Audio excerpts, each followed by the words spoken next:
Assalamualaikum warahmatullahi wabarakatuh.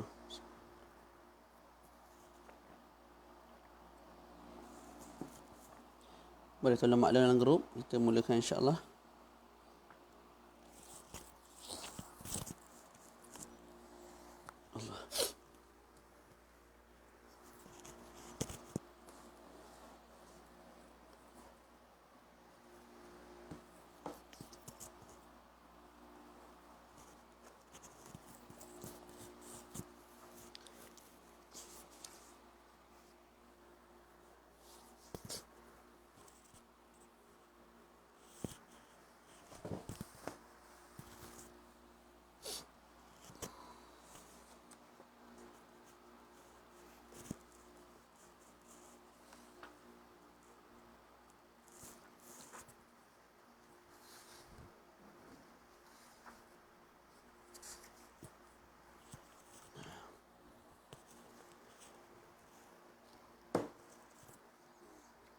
Kita baca bismillah. Bismillahirrahmanirrahim. Alhamdulillahi rabbil alamin. Wassalatu wassalamu ala maulana rasulil amin wa ala alihi wa sahbihi ajma'in. Qala rabbi shrah li sadri wa yassir li amri wahlul 'uqdatam min lisani yafqahu qawli. Awaitu ta'allum wa ta'lim wa tadhakkura wa tadhkira wa naf'a wal intifa' lifadata wal istifadata. الحث على التمسك بكتاب الله وسنة رسوله صلى الله عليه وآله وسلم والدلالة على الهدى ابتغاء مرضاته وثوابه وقربه سبحانه وتعالى. السلام عليكم ورحمة الله تعالى وبركاته. يا مرحبا. كيف حالكم أنتم؟ Kita nak tunggu ke ataupun kita nak mulakan terus? Cuba komen sikit siapa-siapa yang mengikuti live yang kita buat ni.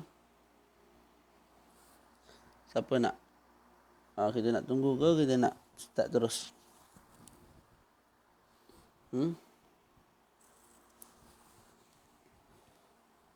Kita mulakan ada insya-Allah. Okey, babuz zakah. Kita dah masuk perbahasan baru iaitu babuz zakah. Jadi kita dah selesai membincangkan babut taharah. Kemudian babus salah. Kemudian itulah babus salah. Sekarang nak masuk babus zakah. Kalau sempat kita masuk juga babus siyam, kemudian babul haji wal umrah. Kemudian sedikit daripada perbahasan muamalat, kemudian kita akan mengkhatamkan kitab ini insya-Allah. Okey. Babuz zakah. Az-zakah ada dua makna. Pertama pada sudut bahasa, yang kedua pada sudut syarak ataupun istilah fuqaha. Makna az-zakah pada sudut bahasa ialah an-nama'. An-nama' maknanya barakah, khair, ziyadah. Sebab tu bila orang keluarkan zakat, hartanya akan bertambah. Sekalipun tidak bertambah pada sudut angka, dia bertambah pada sudut keberkahan, keberkatan. Ada juga pandangan yang mengatakan az-zakah maknanya at-tathhir. At-tathhir ini makna pembersihan, penyucian. Sebab orang yang mengeluarkan zakat, dia menyucikan harta dia daripada perkara yang haram. Maknanya ada harta milik orang lain, dia sucikan. Dia bagi orang lain, maka baki harta yang dia makan itu hanyalah milik dia lah, tak berkongsi dengan milik orang lain. Jadi dia membersihkan hartanya daripada perkara yang tidak elok. Pada sudut istilah syarak, az-zakah kalau tengok dalam syarah itu, ikhraju malin makhsusin an malin aw badanin ala wajhin makhsus. Zakah ialah proses mengeluarkan harta yang khusus. Seperti emas, perak, wang ringgit, lembu, kambing. Maka bila sebut malin makhsus, kita faham tidak semua perkara wajib zakat. Kita ada rumah, ada 40 buah rumah, tak wajib zakat, kena bagi pada orang sebuah rumah. Baju kita berlambak-lambak dalam almari, tak adalah dalam 2-3 tulas. Wajib zakat tak wajib? Tak. Jadi ada harta yang khusus yang wajib dizakatkan. An malin atau badanin. Badan tu nak isyarat kepada apa? Kepada zakat fitrah. Zakat fitrah nama lain bagi dia ialah zakat al-badan. Jadi sudut syaraknya zakat ialah ikhraju malin makhsus an malin aw badanin ala wajhin makhsus, mengikut syarat tertentu, nisab tertentu yang kita akan bincang pada pagi inilah. Dan zakat ini termasuk salah satu daripada rukun Islam. Itu semua tahulah, difardukan pada tahun kedua Hijrah pada bulan Syaban.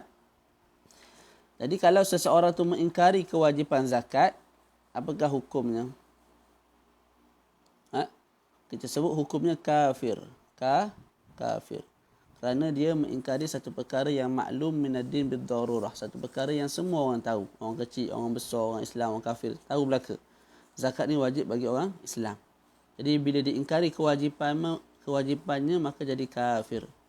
Itu pun disyaratkan mesti dia mengingkari satu perkara yang ijma'. Contoh zakat fitrah. Zakat fitrah. Diingkari kewajipannya maka jadi kafir. Tapi kalau diingkari kewajipan zakat bagi budak kecil, masalah contoh, itu ada khilaf. Sesama fuqaha. Itu tidak menyebabkan kufur. Okey, kita baca tajibuz zakat tu, mana matan dia? Mana? Muka atas tu. Tajibuz zakatu fil ibli wal baqari wal ghanami wal zuru'i was thimari wal ma'dini wal rikazi wat tijarah. Ini secara umum lah. Dia ada syarat bagi setiap zakat-zakat yang disebutkan ni. Jadi diwajibkan bayar zakat yang pertama pada ibil, lembu, unta. Wal baqar. Baqar ni apa?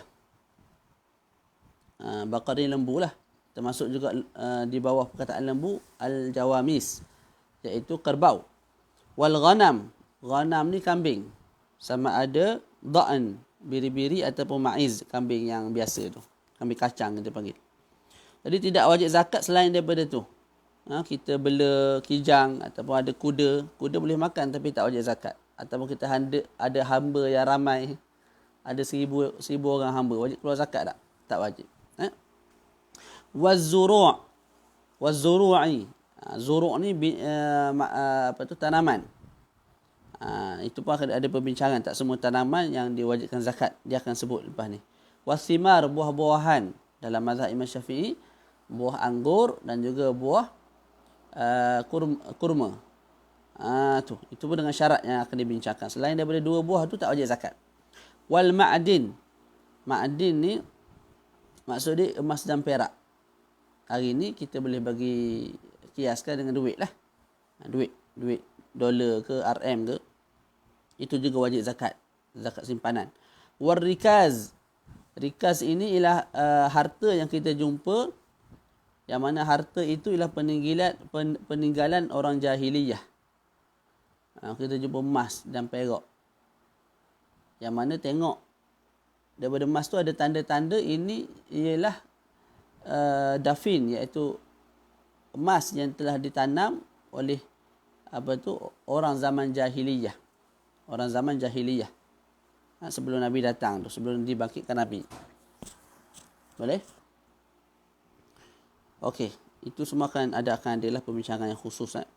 Cuma sekarang ni dia sebut secara ringkas. Kalau kita buka panjang dia jadi tak habis kitab. Kita baca yang disebut dalam kitab dulu. Fa ammal ibilu fa fi khamsin minha syatun jaza'atun min ad-da'n laha sanatun. Okey. Sekarang ni dia nak bincang tentang ibil. Ibil ni maknanya unta. Unta ni wajib zakat bila kita bela berapa ekor? Bila kita bela sekurang-kurangnya 5 ekor. Kalau kita hanya ada 4 ekor unta, tak wajib zakat. Tak wajib keluar zakat. Ada 5 ekor barulah wajib zakat. Sebab tu dia sebut dalam kitab ni, fa amal ibilu, adapun ibil iaitu unta, fa fi khamsin minha, bila kita bela 5 ekor daripadanya, syatun, kena keluarkan seekor kambing. Kambing yang macam mana? Syatun jaza'atun min ad-da'n, kena keluar kambing biri-biri. Da'n ni biri-biri. Betul tak? Da'n ni biri-biri. Jadi kena keluar kambing yang jenis biri-biri. Yang umurnya setahun. Boleh? Okey. Jaza'ah ni satu istilah. Satu istilah bagi binatang tersebut. Dia berdasarkan gigi dia. Sekejap saya tengok buka video, saya syarah. Dah disebut dalam video ni. Tentang apa? Seminit videonya. Apa makna jaza'ah, apa makna tu pada sudut gigi. Berdasarkan gigi. Mana hilang? Okay, saya syarah satu-satu InsyaAllah. وبالنسبة لأسنانها وصفاتها فلعلنا نتعرف على شيء منها في هذا التقرير. على المضحي أن ينظر أولا إلى أسنان الأضحية، فهذا مهم جدا في معرفة عمر الأضحية، وينتبه أن أسنان الأغنام تكون في الأسفل فقط. Jadi Syekh sebut pertamanya gigi bagi ghanam, kambing, dia hanya ada gigi bawah, gigi atas tidak ada. Sebab dia jenis binatang yang meragut, maka gigi bawah, atas ada. Memang tak ada, bukan dia ada lepas tu digugur tak, memang tak ada. لأنها آكلة أعشاب. إذا وجدت جميع الأسنان صغيرة جدا ومتساوية فهذا هو المعروف بالجذع. إذا أتم. Okey, kalau gigi tu semua kecil, gigi bawah tu semua kecil. Dan mutasawiyah ni sama rata. Dia tak ada yang panjang, tak ada yang pendek, tak ada. Jadi kecil dan semua sama rata. Itu kita panggil jazak. Yang macam dalam ni lah jazak. Gigi dia masih kecil dan semua rata. Maknanya tidak ada yang lebih tinggi daripada yang lain. Itu jazak. الجذع عامه الأول فيلاحظ أن الزوج الأول من الأسنان في المقدمة طويل جدا بخلاف باقي الأسنان فهي صغيرة. وهذا هو المعروف بالثني. Kalau sani, depan ni akan disebut saniyah. Saniyah gigi dia yang tepi ni semua rata, cuma ada dua depan ni tinggi. Dia dah mula naik tinggi. Dua ni dia naik tinggi. Yang tepi semua rata je. Itu kita panggil saniyah. إذا أتم عامه الثاني يلاحظ ظهور ثنيين أطول من باقي الأسنان وأقصر من الزوج الذي في المقدمة، واحد على اليمين وواحد على اليسار، وهذا هو المعروف بالرباع. ثم بعد. Lepas tu ada rabak. Rabak ni gigi dia dua, tengah tu panjang lah. Lepas tu ada gigi belah kiri, belah kanan, ada dua biji gigi lagi yang agak panjang. Jadi tengah tu panjang betul, tepi dia tu panjang sikit, tepi ni pun panjang sikit, yang lain tu semua rata. Itu rabak.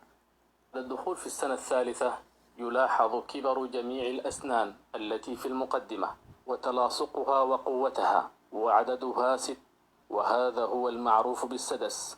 Okey, satu lagi sadas. Sadas ni makin tinggi umur dia, dalam 3 tahun. Jadi semua sekali dah tinggi dah. Tinggi dan kuat. Semua gigi dia dah tinggi dan kuat.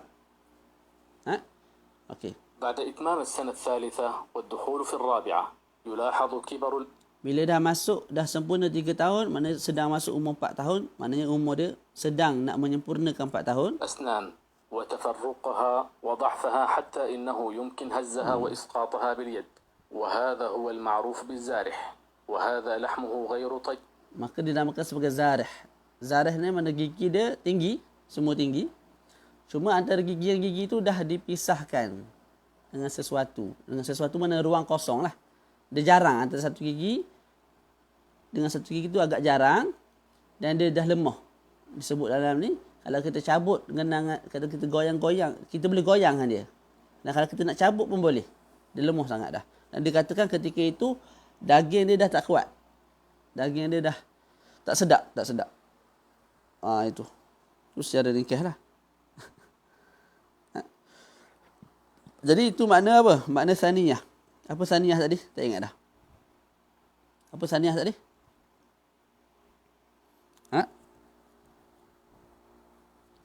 Gigi semua dah ada, gigi bawah ni, dan sama rata, betul tak?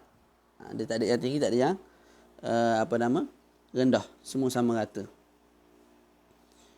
Okey, jadi bila kita ada 5 ekor daripada ibil, daripada unta, kita kena keluarkan seekor kambing biri-biri yang jaza'ah. Yang umurnya setahun. Sempurna setahun dalam perjalanan untuk sempurnakan umur kedua. Okey. Aw saniyatun minal ma'zi laha sanatan. Ataupun kita boleh pilih juga kita keluarkan sebagai zakat saniyah. Saniyah tadi apa? dah ada dua gigi yang gigi depan tu dah naik tinggi tak? Yang tepi dia semua rata je. Kita keluarkan saniyah minal ma'zi. Saniyah minal ma'zi maknanya kambing lah. Yang umurnya 2 tahun. Maknanya umurnya sempurna 2 tahun, sedang menyempurnakan tahun ketiga. Itu kalau kita ada berapa? 5 ekor unta. Kita boleh pilih nak keluarkan syatun jaza'ah minad da'an yang umurnya setahun, ataupun kita boleh ambil saniyah minal ma'az yang umurnya 2 tahun. 2 tahun ni mana sempurna 2 tahun. Dalam perjalanan nak sempurnakan umur yang ketiga. Wa fi ashrin, kalau kita ada 10 ekor unta, syatan, kita kena keluarkan 2 ekor kambing. Wa fi 15, kita ada 15 ekor unta. Kena keluarkan salasu syiyah, 3 ekor kambing. Jadi yang kita ada kambing, unta, tapi yang kita kena keluarkan zakat kambing. Jenis lain-lain. Tu hebat, ajaib dekat bab unta ni. Okey, wa fi 20 arba'un syiyah, ada 20 ekor unta, kita kena keluarkan 4 ekor kambing. Wa fi 25, bila kita ada 25 ekor unta, bintu makhad, kita kena keluarkan bintu makhad. Bintu ni maknanya betina lah. Anak betina bagi makhad. Makhad ni ialah maknanya zawatil hawamil.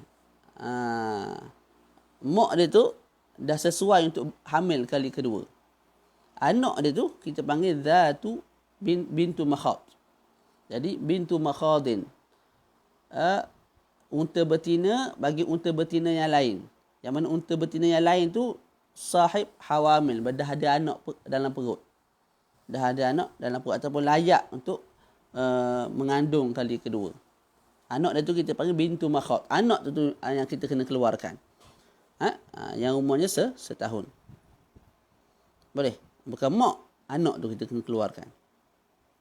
Okey. Jadi kalau kita ada 25, kita kena keluarkan bintu makhad. Persoalannya, kalau kita ada 4 ekor.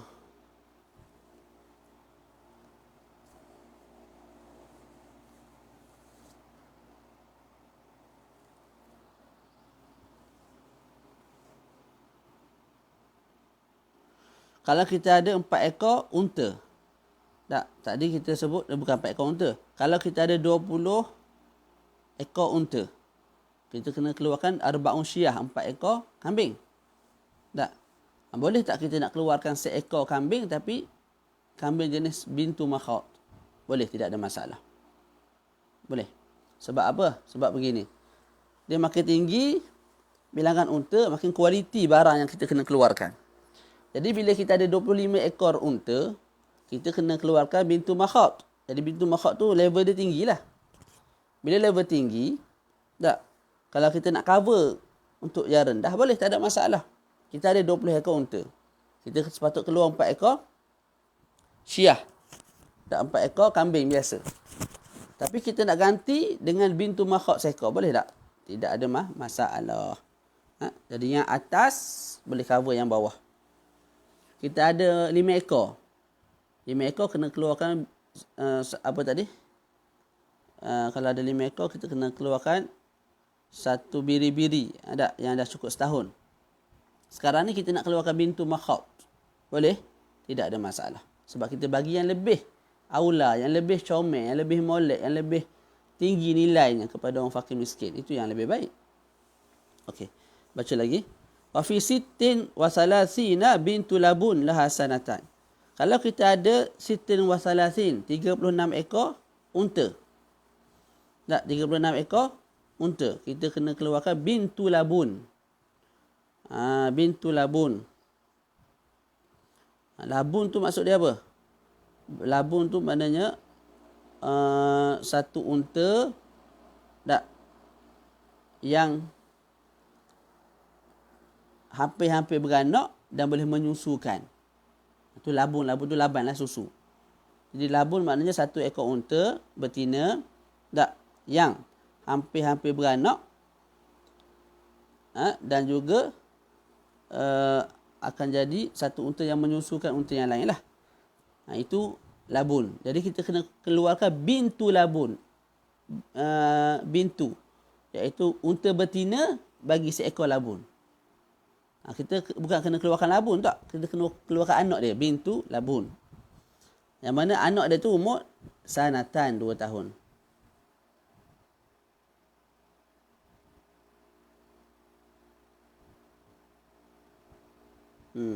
Tak apa, kita tangguh dulu. Wa fi 46 hiqqah laha 3 sinin. Wa fi baca dia gini, wa fi 46. Kita ada 46 ekor unta, kita kena keluarkan hiqqah. Hiqqah ni unta betina jugalah, sebab tu ada ta kat belakang tu. Umurnya 3 tahun. Dah sempurna 3 tahun maknanya, dah masuk umur keempat. Okey. Jadi apa makna hiqqah? Hiqqah ni satu unta yang layak ditunggangi oleh unta jantan yang lain. Maknanya layak disetubuhi, layak dijima oleh unta jantan yang lain. Jadi bila kita ada 46 ekor unta, kita kena keluarkan seekor binatang yang layak ditunggangi oleh, yang layak disetubuhi oleh, dijima, didatangi oleh apa? Fahal, iaitu apa tu nama? Binatang jantan yang lain. Boleh tak?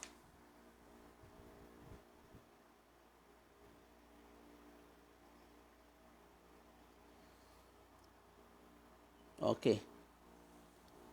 Daripada 5 sampai 20, tak, kita ada 5 ekor unta, 10 ekor unta, 15 ekor unta, 20 ekor unta. Yang kita keluarkan ialah syah, kambing. Tapi bermula daripada 25, kita ada unta, kita kena keluarkan juga unta, bintu makhawt. Tadilah saya sebut bintu makhawt tu, itu unta tu, bukan kambing. Jadi unta ni lebih bernilai lah daripada kambing tu, sebab tu dia boleh cover yang bawah dia. Okey, begitulah seterusnya sehingga ke atas. Maknanya tadi kita bincang hiqqah. Hiqqah tu maknanya seekor binatang yang dah capai umur, seekor unta yang dah capai umur 3 tahun, sedang nak sempurnakan 4 tahun, dan boleh ditunggangi oleh unta yang lain, oleh unta jantan yang lain. Itu. Baca lagi. Wa fi 61 jaza'ah laha 4 sinin. Bila dah ada 61 ekor unta, tak, kita kena keluarkan jaza'ah. Jaza'ah. Tadilah makna jaza'ah macam tadi, cumanya kat sini ialah unta. Boleh?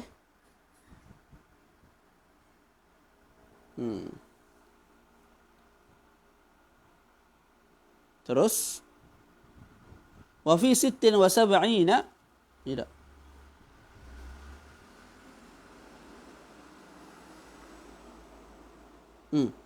Wa fi 76, kalau kita ada 76 ekor unta, kita kena keluarkan binta labun. Binta tu musanna tu. 2 ekor unta betina, tak, yang mana 2 ekor unta betina itu anak kepada unta yang labun, unta yang menyusukan. Wa fi 91, ada 91 ekor unta, kita kena keluarkan 2 hiqqah, hiqqatan, 2 hiqqah. Anda boleh hafal ni, boleh tengoklah sendiri, mudah je. Wa fi 121, kalau kita ada 121, mi'ah wahid wa 20, 121, maka kita kena keluarkan apa? Salasu banat labun, 3 ekor unta betina kepada mak yang labun, yang ada susu. Thumma ba'da hadha fi kulli 40 bintu labun wa fi kulli 50 hiqqah. Okey. Selepas daripada bilangan 100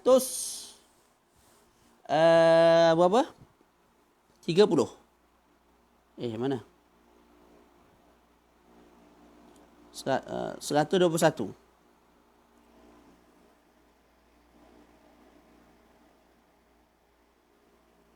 Dalam ni sebut 121 je. Kejap.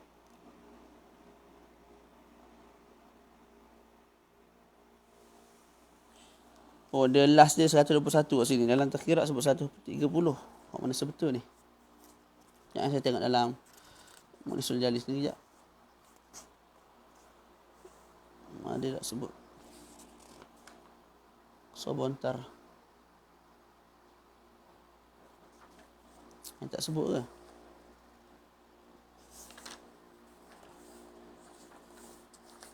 Tak sebut nisab dia.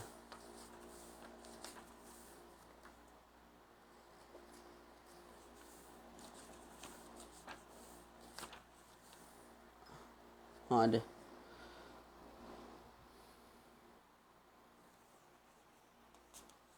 Kejap.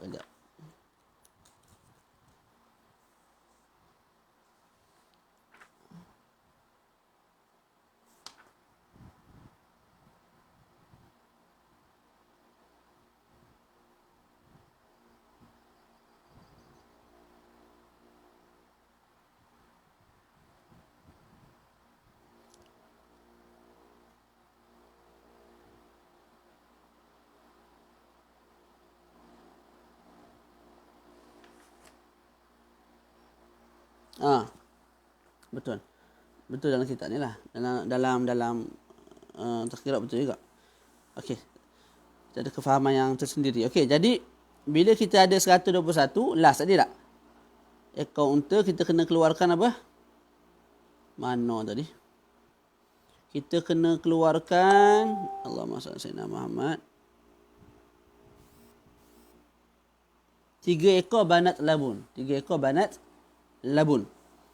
Okay, selepas daripada 121 ni, tak, maka kiraan dia macam mana? Thumma ba'da hadha fi kulli arba'ina bintu labun. Selepas daripada angka 121, tak, maka kita akan kira setiap 40 seekor bintu labun, setiap 50 hiqqah. Nah, jadi daripada 5 ekor unta sampai 121, dia ada angka dia sendirilah. Ada binatang dia sendiri yang kita kena keluarkan secara khusus. Bermula daripada 130, mana lebih daripada 121, tak, kita akan kira macam mana? Kita akan kira setiap per 40 ekor unta, kita kena keluarkan bintu labun. Dan setiap 50 ekor unta, kita kena keluarkan hiqqah. Contoh kita ada 130 ekor unta. Okey. 130 tu menyamai berapa kali 40, berapa kali 50? 48. Tak? Jadi 40. Setiap 40 bintu labun. Jadi 2 kali 40, 2 bintu labun. 40 baru 80. Baki lagi 50. Baru cukup 130. Jadi baki 50 tu kita keluarkan hiqqah. Jadi 130, tak, kita kena keluarkan apa? 2 ekor bintu labun. Sebab 40 tambah 40. 2 ekor bintu labun. Baru 80, baki 50. 50 disebut kat sini, setiap 50 keluar hiqqah. Maka keluarkan seekor hiqqah. Begitu. Kalau kita ada 200, tak, kita ambil bahagian hiqqah tu. 50, 200. Buat keluar 4 ekor hiqqah. Ataupun kalau kita nak ambil bahagian apa? Bintu labun pun boleh. 40. Cukup 200. Jadi kita keluarkan 5 bintu labun. Jadi atas kita lah nak pilih hak mana se. Boleh tak? Okey, boleh. Cuba baca lagi. Wa ammal baqar, baru masuk lembu. Wa ammal baqaru fa fi kulli 30 tabi'un lahu sanah. Adapun lembu, setiap daripada 30, tak, maka wajib bagi kita keluarkan seekor tabi'. Tabi' ni golongan apa? Lembu ke ataupun golongan lain? Apa tu, jenis lain? Ni lembu juga. Yang kita kena keluar kambing tadi. Kita ada 5, 10, 15, 20 ekor unta yang dikeluarkan kambing. Masuk 25, kita ada kambing, kita keluar pun. Kita ada unta, kita keluarkan unta juga. Tapi lembu start daripada awal lagi. Kita ada 30 ekor lembu, kita kena keluar seekor lembu jantan, tabi'. Yang umurnya dah cukup setahun, masuk tahun kedua. Sebab apa nama tabi'? Tabi' ni sim fa'il lah, atau wazan fa'il. Tak. Dinamakan sebagai tabi' ataupun tabi'. Yang kita belajar nahwu itulah tawabi' tu, ataf, taukid. Sebab dia mengikut. Jadi kat sini dinamakan sebagai tabi' sebab dia ikut mak dia menuju ke padang ragut. Sebab tu nama tabi'. Jadi kita kena keluarkan seekor tabi' yang umur setahun. Kena tengoklah tu, kalau tabi' jantan, kalau tabi'ah betina. Kena ambil kira belaka tu. Wa fi kulli arba'ina musinnah laha sanatan thumma. Okey. Dan setiap 40 tak, kita kena keluarkan musinnah. Musinnah. Apa dia musinnah?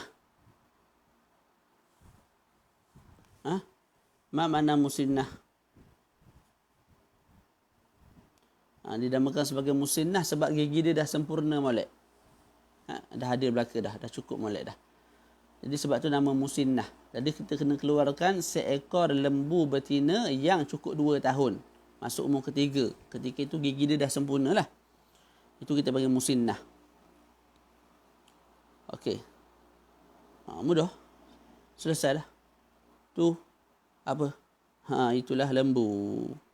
Jadi lembu sangat mudah. Ada 30 seekor tabi'. Ada 40 seekor musinnah. Kalau 80, 2 ekor musinnah. 60, 2 ekor tabi'. Tak. Kalau contoh 100. 100 himpunan 30, 40, 40. Maka 30 pertama kita keluar tabi'. 30 kedua kita keluar tabi'. Lepas tu 40 terakhir kita keluarkan musinnah. Boleh tak? Mudah je. Kalau nak mudah, tengok dalam Tazkirah Sadidah muka surat 400 ni, dia susun satu-satu. Dia buat angka lah macam jadual lagu tu. Lagi mudah lah. Kita faham. Kemudian ada satu perkara saya tinggal. Kita baca dulu baru kita syarah. Wa amal ghanamu fa fi kulli 40 syah. Adapun ghanam kita start kena keluarkan zakat bila kita ada ghanam sebanyak 40 ekor. Kambing. Jadi kalau ada sekadar 39 dan ke bawah tak wajib zakat. Seekor pun tak wajib keluarkan. Ada 40 baru wajib kita keluarkan zakat. Wa amal ghanamu fa fi kulli 40 syatun. Kita ada syah, kita keluarkan juga syah. Kita ada kambing, kita keluarkan juga kambing. Kambing yang macam mana? Kambing yang macam dekat bab apa nama tadi? Bab ibil tadi. Syah yang jaza'ah. Ataupun syah yang jaza'ah yang umur setahun, ataupun kita keluarkan saniyah, ma'iz yang umur 2 tahun. Okey. Mana hilang dah. Wa fi mi'atin wa wahidin wa 20. Kalau kita ada 121 ghanam, kambing, kita kena keluarkan syatan, 2 syah, 2 ekor kambing. Wa fi mi'ataini wa wahidah, kita ada 201 ekor. Tak, kambing kita kena keluarkan salasu syah, 3 ekor syah. Wa fi 400 arba'u syah. Kita ada 400, kita kena keluarkan 4 ekor syah. Summa fi kulli mi'atin syah. Lepas tu, lepas angka 400, kita kira 100. Tak. Mana 400, 4 ekor. 500, 5 ekor. 600, 6 ekor. Boleh? Okey. Lepas tu di sana ada satu perkara yang dinamakan sebagai waqsun. Jamak dia awqas. Waqsun ni apa dia? Waqsun ni bilangan tengah. Lompong kat tengah. Contoh tadi kita sebut, kita ambil yang terdekat lah. Ghanam. Ghanam disebut bila cukup 40, kita kena keluarkan seekor. Betul? Bila cukup 121, kita kena keluarkan 2 ekor. Jadi persoalan, kalau saya ada 100, kena keluar berapa ekor? Yang saya ada tu 100. Jadi 100 ni atas 40. Tak? Tapi bawah daripada 121. Kalau 121 kena keluar 2 ekor. Sekarang ni tak capai lagi 121. Hanya 100 ada. Tak? Kita sebut kena keluarkan 1 juga. Jadi daripada 40 sampailah 120. 1. Sahaja. Start 121 barulah 2. 121 tu pula sampai mana? Sampai 200. Kena keluar 2 sahaja. Bila masuk kambing yang kita ada, yang ada tu 201, barulah 3 ekor. Tak, sampailah 359. Kekal 3 ekor. 400 barulah keluar 4 ekor. 459 masih 4 ekor. 500 baru 5 ekor. 599 wajib keluar 5 ekor. Masuk 600 barulah 6 ekor. Jadi kat tengah tu kita panggil waqsun. Waqsun. Ini bagi bab ni lah, bagi bab zakat binatang ni. Kalau bab zakat lain dia kira. Ada sebahagian antaranya duit lah, duit. Atau zakat duit tak? Zakat simpanan. Contohlah kita sebut nisabnya mesti cukup setahun kita ambil 18,000 contoh. Tak, dia semakin lama semakin banyak angka tu. Sebab dia nisbah kepada emas. Jadi kita ada 18,000. Wajib keluar 2.5. Tak? Okey, saya ada 100,000. 2.5 juga. 19,000, 2.5 juga. 20,000, 2.5 juga. Dia kekal 2.5 tu. Kalau macam ni, kita ada 40 sekor. Tak? Kita ada 120 sekor juga. Maknanya, yang dikeluarkan tu sekor. Tak bertambah, tak berkurang. Tapi kalau harta tadi lain. 2.5 daripada 18,000, nilai lain. 2.5 daripada 19,000, nilai dia makin bertambah. 2.5 daripada 100,000, nilai dia makin bertambah. Kena buat lagu tu. Itu kalau duit lah. Tapi kat sini tak. Okey, faham tak? Cuba komen sikit, faham ke tidak? Komen sikit supaya saya senang hati. Dia kalau tak ada komen ni, tak tahu orang faham ke tidak. Susah juga. Syekh Muhammad Amirul, Ustaz Amirul, Ustaz Syamil kita. Siapa lagi yang tengok ni? Ustaz Alia. Siapa lagi yang? Komen sikit macam mana, faham ke tidak. Tuan nak baca bab zakat ini ni. Tak apa, kita syarah ringkas-ringkas. Boleh?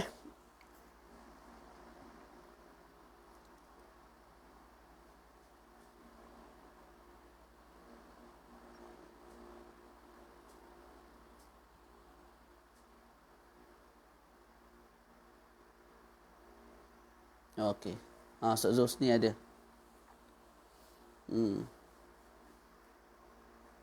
Lagi? Yang lain macam mana? Okey tak? Faham tak? Yang sudut bilangan tu jangan terlalu ni lah. Kita boleh tengok dalam buku je. Yang penting faham dia punya hukum hakal yang berkait tu. Sudut bilangan tu kita tengok buku lah berapa daripada berapa ke berapa lah. Apa lagi comel.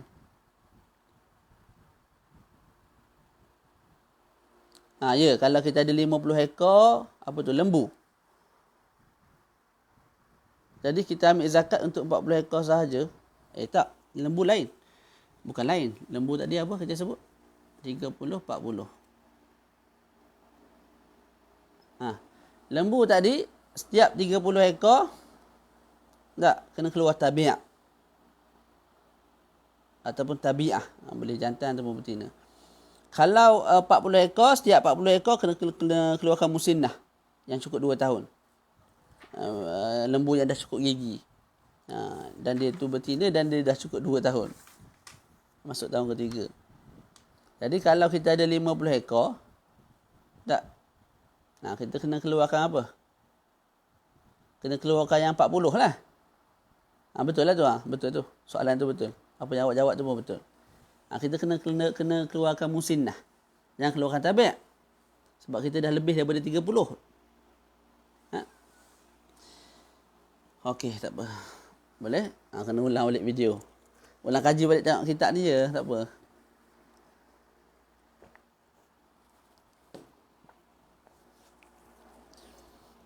Okey, baca lagi. Wala tajibu fi az-zuru' wath-thimar illa fima yuqtatu. Wala tajibu fi az-zuru'i wath-thimar illa fima yuqtatu.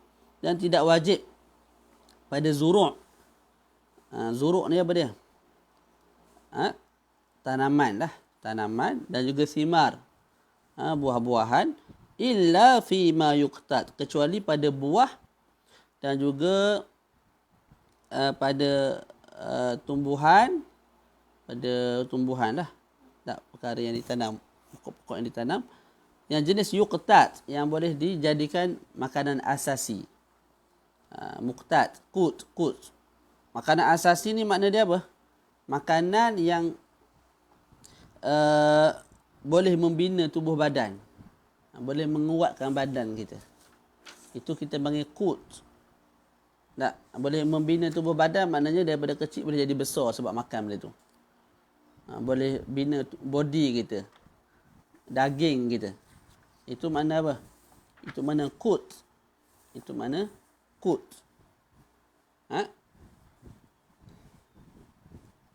Jadi benda-benda ataupun buah-buah yang bukan jenis qut ini tidak wajib dizakatkan. Contoh petai. Makan petai boleh? Besar badan. Okey, makan petai. Tak ada. Okey, kemudian fi halatil ikhtiyar. Maknanya zuru' dan juga thimar tidak wajib dizakatkan kecuali zuru' yang cukup dua syarat. Pertama, dia tu muqtat. Dia tu qut. Satu buah ataupun satu makanan yang boleh membina tubuh badan. Yang boleh membina tubuh badan. Tu. Maknanya kalau kita makan tu kita jadi tegap molek, segar molek. Tu tak semua benda boleh bagi kita khasiat sebegitu rupa.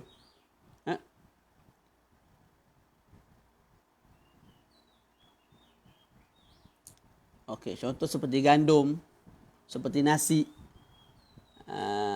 Contoh lain seperti apa? Zurrah, jagung dan sebagainya. Itu semua tu tumbuh-tumbuhan yang yaqumu bihil badan, yang badan boleh tegak, boleh berdiri, boleh tumbuh bila kita makan benda tu. Itu satu. Yang kedua, fi halatil ikhtiyar, pada hal keadaan ikhtiyar. Okay, boleh jadi kat sana ada pokok yang dianya boleh, kalau kita makan dia boleh membina badan kita, membesarkan badan kita. Tak. Tapi kita makan benda tu ketika waktu memang tidak ada pilihan. Bukan waktu ikhtiar. Waktu ikhtiar ni waktu kita boleh pilih.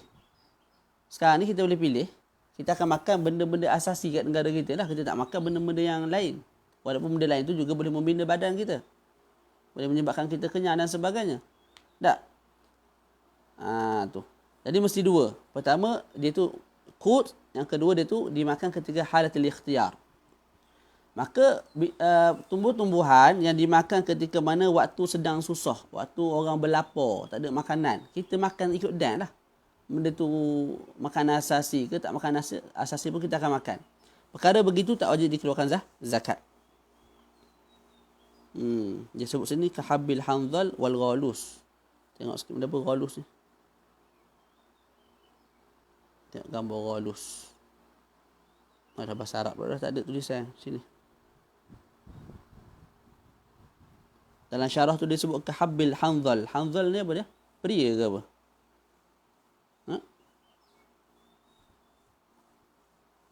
Wal ghasul. Tu kena tengok makna dia. Jadi itu contohlah bagi tumbuhan yang tidak dimakan ketika mana kita senang. Kita boleh pilih, kita tak akan makan buah tu. Tapi terdesak, kita akan makan. Yang tu tak wajib dikeluarkan zakat. Boleh? Selesai kat situ. Baca lagi. Okay, kemudian dibincangkan waktu terbentuknya kewajipan untuk kita keluar zakat. Baca. Fatajibu bibuduwi salahis thamar. Wajib. Makna wajib tu apa? Asalnya tidak wajib. Tak, kemudian wajib kita keluarkan zakat. Tapi adakah kena keluarkan zakat betul? Belum. Sehingga cukup syarat yang kita nak bincangkan nanti. Okey. Jadi dalam bab zakat ni dia ada wajib, kita panggil waktu inqadil wujub. Waktu terjadinya kewajipan ataupun terbentuknya wujub kewajipan tersebut. Tapi adakah ketika itu wajib dikeluarkan terus? Tak boleh. Kamu kena buat satu perkara, dua, tiga perkara, barulah wajib kamu keluarkan. Jadi sekarang ni fatajibu wajib dengan makna wajib dengan mana dah tibanya waktu inqadil wujub. Dengan cara apa? Bisababi buduwi salahis samar. Dengan cara terzahirnya salah. Salah ni baik. Dengan sebab terzahirnya budu tu makna zuhur. Disebabkan terzahirnya kebaikan bagi buah. Mana kebaikan bagi buah ni, buah tu boleh dimakan dah. Itu mana buduwi salah. Susah nak terjemah sesa.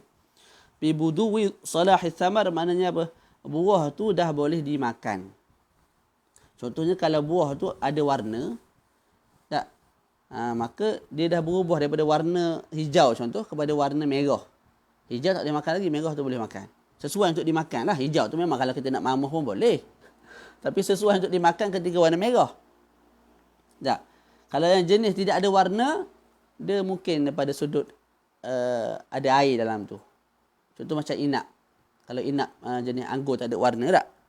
Maka mula-mula tu dia masih keras, masih kurang air. Tapi lama sikit dia dah besar, dia dah berair molek. Tu baru sedap dimakan.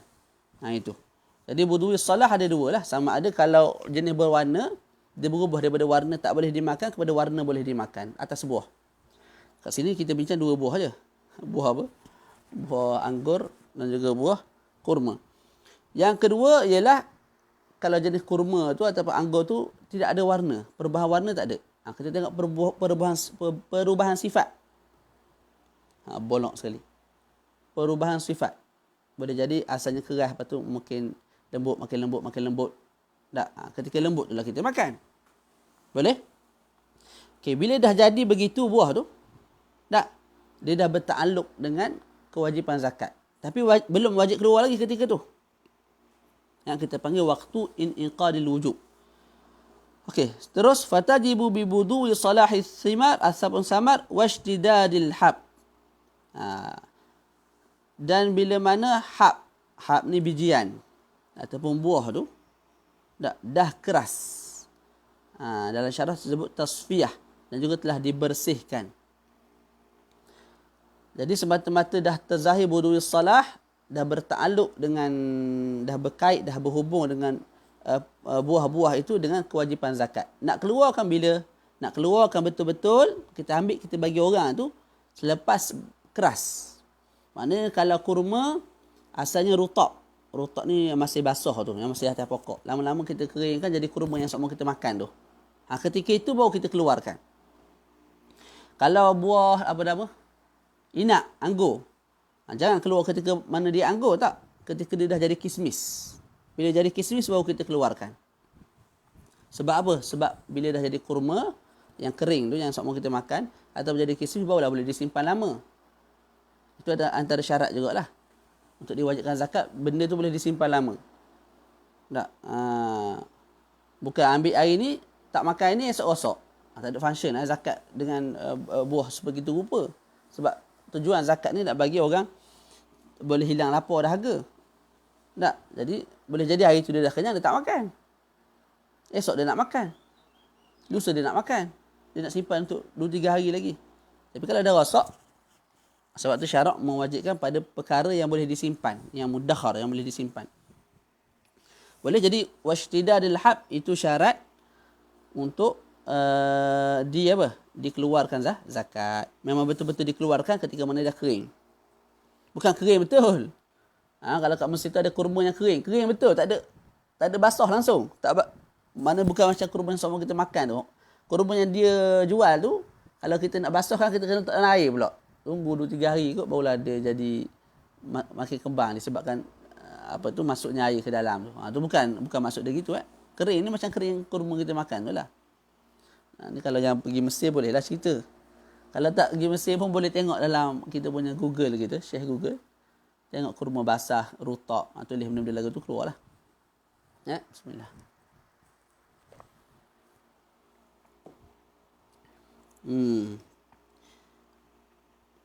Boleh tak?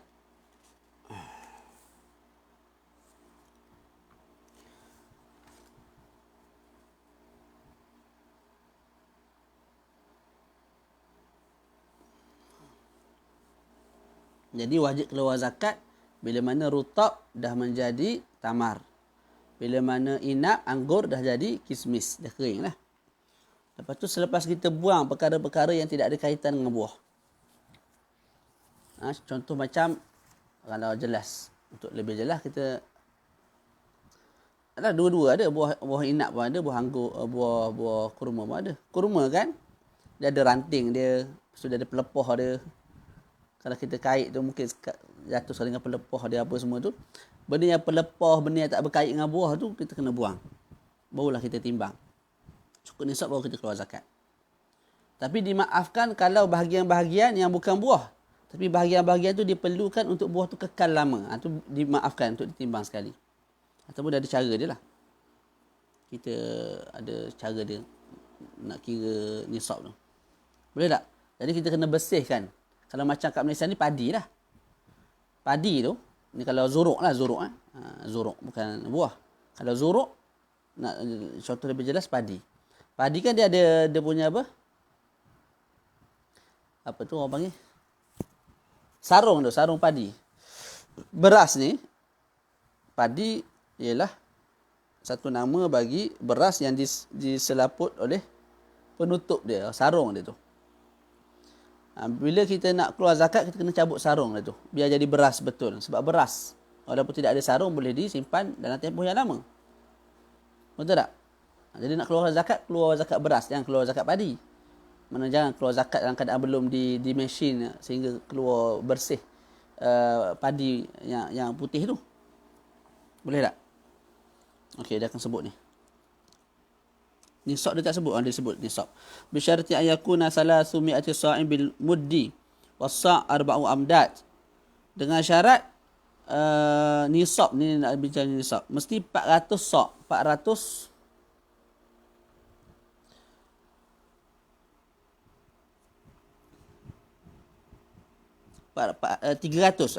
gantang.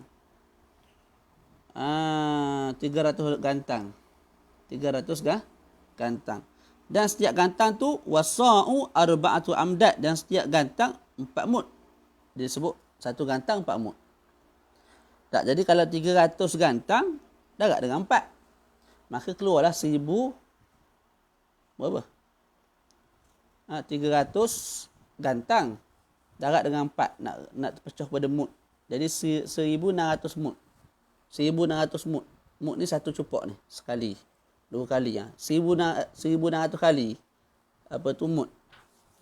Barulah wajib zakat. Bahasa kita mudah je. Bahasa kita apa? Bahasa kita ialah lebih kurang dalam 800 dalam takhir As-Sadidah dia sebut 825. 825 kilogram. Banyak.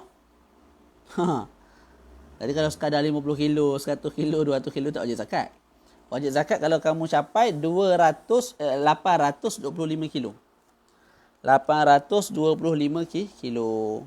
Ini samalah untuk buah dan juga untuk tanaman tadi. Seperti beras. Di Malaysia beras. 825 kilo. Okey, 825 kilo tu ialah selepas kita cuci dia daripada perkara yang tidak berkait. Contoh tadi beras. Padi. Kita bersihkan daripada, orang panggil apa tu? Allah. Padi. Batang padi tu kita panggil apa? Jemari. Ni tu jari jemari. Apa? Cuba komen sikit, tak ingat nama. Jadi batang kepada buah padi tu, lepas tu kulit bagi buah padi tu kena buang belaka tu. Yang kita nak timbang ialah beras sahaja. Beras tu kalau cukup 825 kilo barulah wajib zakat. Kalau tak cukup tak wajib zakat. Dengan makna kalau kita timbang tu kita gabung beras dengan bukan beras. Beras dengan kulit beras. Kalau capailah contoh 825 kilo. Tapi kalau kita asingkan, dia tak capai, maka kekal tak wajib zakat lagi. Boleh tak setakat ni? Kita baca lagi. Jadi mudah-mudahnya ikut bahasa moden lah. Bila capai 825 kilo lebih kurang, barulah wajib zakat. Okey, itu nisab. Berapa banyak pula nak keluar zakat ni? berapa banyak pula nak keluar zakat. Ai. Ya Allah, panjang lagi punya. Tak apalah. Dia tengok situ, dia tulis wayajibu jerami padi ayuhan. Buang semua jerami apa semua tu semata-mata dengan beras sahaja yang kita nak timbang tu. Okey, wayajibu fi dhalika nisful ushri in suqiya bi mu'nah. Daripada contohlah kita ambil 1000 kilo. 1000 kilo, kita ada padi 1000 kilo ataupun kurma 1000 kilo. Daripada 1000 kilo tu kita nak keluar berapa banyak? Maka disebut wayajibu fi dhalik nisful ushri. Nisful ushri ni apa? Al-ushur 1/10. Nisfu separuh. Jadi 1/2 daripada 1/10. Bahasa pelik. Bahasa susah kita panggil. Berapa keluarnya? 1/2 daripada 1/10.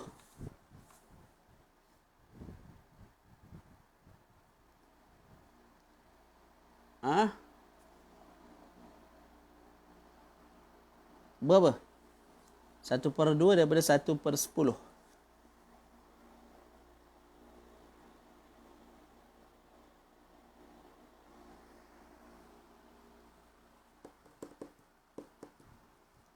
Berapa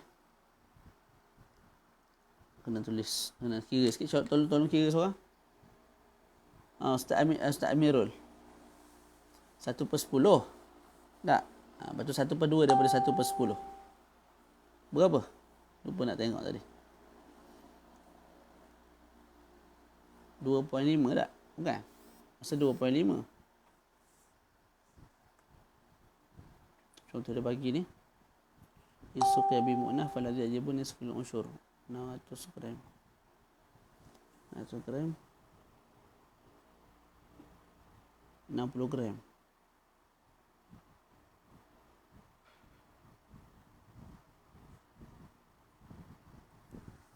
Cuba respon sikit. Berapa? Aiman. Cuba cari Aiman. 1/2 daripada 1/10. Kalau tak salah 2.5.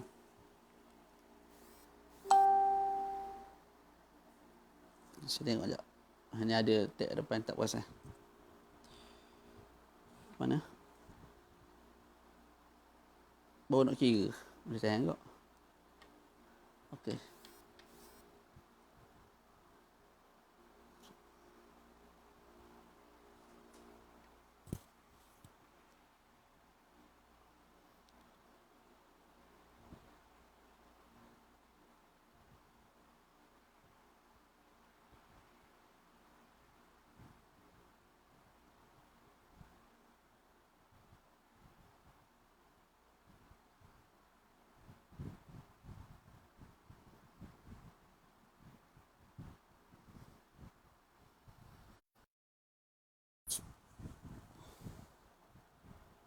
Dia mudah je sebenarnya. Contohlah kita ada 1000. Saya buat contoh ikut angka lah. Kita ada 1000. 1000 apa? 1000 kilo. Mula-mula kita ambil yang belakang tu. Nisful ushri, kita ambil ushri dulu. Jadi kalau 1/10 daripada 1000 berapa? 1/10 daripada 1000. 100. Betul tak? Lepas tu nisfu, separuh. Nak sangkut. Boleh? Semula kita ada 1000 kilo. Mula-mula kita ambil, bila kita sebut nisful ushri, al-ushri maknanya 1/10. Jadi 1/10 daripada 1000. 100. Lepas tu nisfuhu, separuh daripada 100, 50. Maknanya bila kita ada 1000 kilo, tak, kita kena keluarkan 50 kilo. Okey, kita buat contoh lagi. Kita ada 1600. 1600 ni 1/10 daripada 1600 berapa?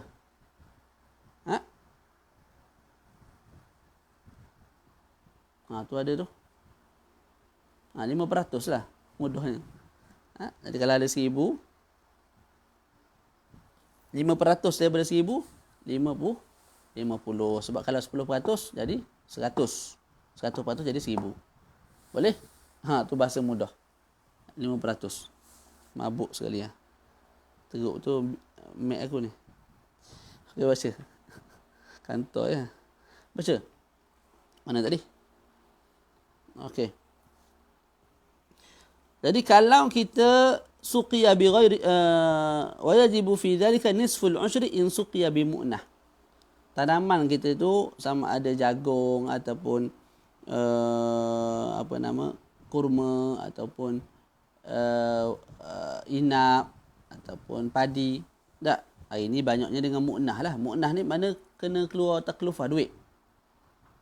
Bajanya, lepas tu saluran airnya, upah orang untuk tolong membajak dan sebagainya, tak? Tolong cabut pokok-pokok yang tidak berkaitan. Itu semua pakai upah, pakai duit lah. Tak? Ketika itu yang kita kena keluar ialah 5%. 5%. Wa in suqiya bi ghairi mu'natin kal matar. Kalau kita tidak menggunakan mu'nah, tak guna modal. Kal matar, contoh pokok kita tu tumbuh disebabkan matar. Kita tanam, lepas tu dia tumbuh sendiri dengan matar. Kita tak perlu beli baja, tak perlu buat saluran air, tak perlu upah orang jirus air dan sebagainya. Tak. Ketika itu fafihil unshur, kena keluarkan 10%. Banyak. Maknanya kalau kita ada 1000 kilo, kita kena keluarkan 100 kilo. Tak. Sebab kita tak ada modal keluar, kena keluar zakat tu banyak sikit lah. Yang atas tadi ada modal, maka kena keluarkan 5% sahaja.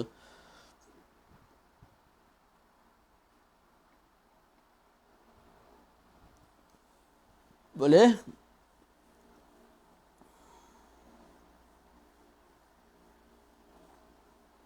Kalau digabungkan separuh tahun dengan mu'nah, separuh tahun lagi 6 bulan seterusnya tidak dengan mu'nah, dengan matar, dengan air hujan semata-mata. Ketika itu kita kena keluarkan 3/4 daripada 10. Salah satu arba' al-ushri. Salah satu arba' al-ushri tadi. Nisful ushur. Nisful ushur keluar apa? Keluar 5%. Jadi kalau salah satu arba' ni 3/4 daripada 1/10. Maknanya dalam 7.25. 7.25%. Kita kena keluarkan apa? Zakat. Kalau apa? Kalau gabung 6 bulan pertama dengan mu'nah, 6 bulan kedua tanpa mu'nah. Selesai. Jafan wa in suqiya bi ghairi mu'natin kal matar. Lepas tu kenapa jafan tiba-tiba tu? Fafihi al-unshuru. Okey. Jafan munaqqa, maknanya kita kena keluarkan 1/10 lah. 1/10. Mana 10%. 1000 kena keluar 100. Kita nak keluarkan tu dalam bentuk macam mana? Jafan. Kalau kurma yang rutab dah jadi kering. Kalau anggur dah jadi kismis. Bila ditimbang cukup nisab, keluarkan dalam keadaan dia tu dah jafan, kering. Munaqqa ni dibersihkan daripada jerami padi, daripada pelepah tamar, daripada perkara-perkara yang tidak berkait. Wa tudammu az-zuru' ba'daha ila ba'd fi ikmalin nisab idza kanat jinsan. Lepas tu saya sebut beberapa hukum yang berkait dengan bab zakat. Wa tudammu, dan disandarkan dan digabungkan az-zuru'. Az-zuru' ni tanaman lah. Ba'daha ila ba'din, sebahagian kepada sebahagian yang lain, fi ikmali an-nisab, pada sudut nak sempurnakan nisab, idza kana jinsan, bila mana jenisnya sama, wa husidat fi sanatin wahidah, dan dituai pada tahun yang sama. Faham tak? Maksud dia apa?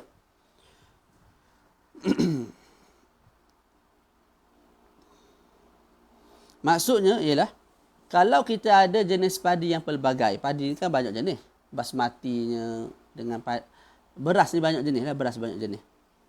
Jadi kita ada beberapa bendang, ni beras lain, nak tu beras lain. Jadi yang ni keluar 300 kilo je. Yang ni 300 kilo. Yang ketiga 300 kilo. Yang keempat pun 300 kilo.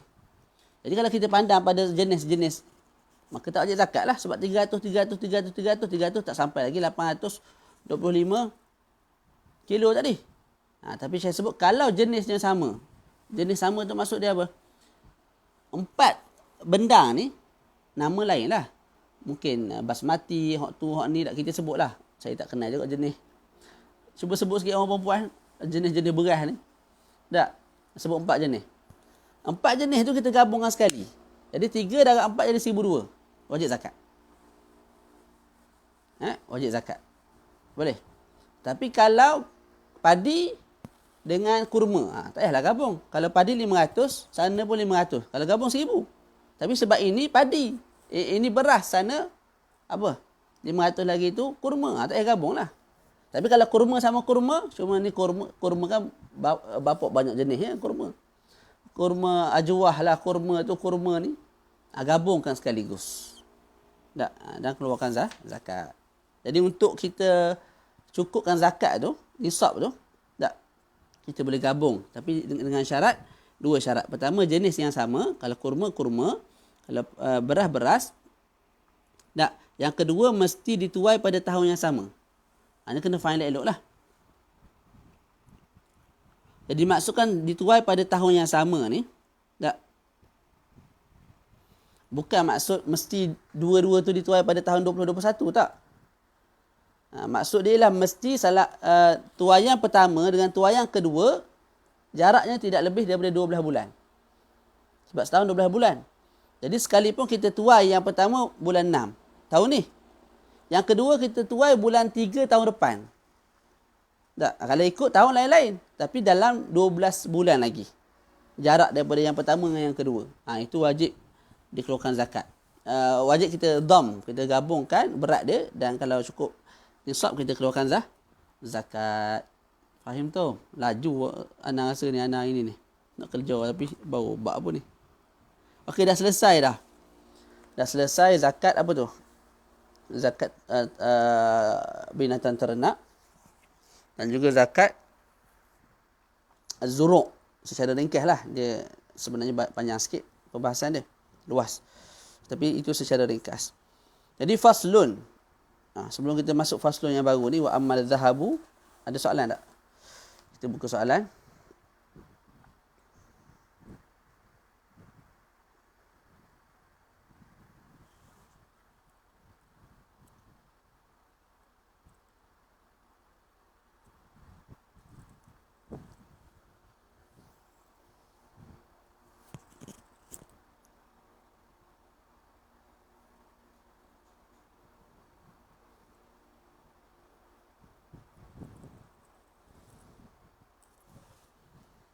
Boleh?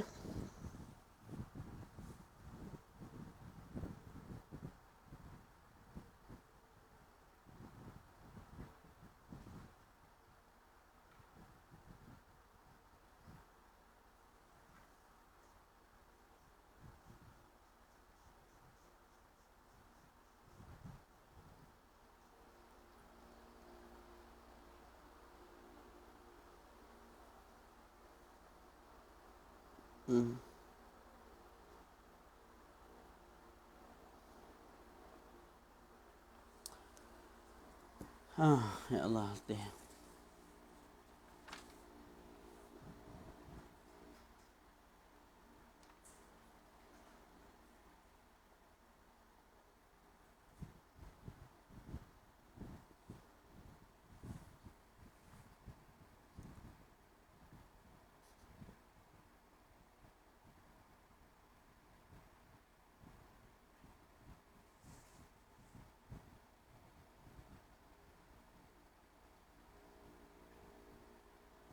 Persoalannya, kalau zakat beras tak kisah nak keluarkan jenama apa pun.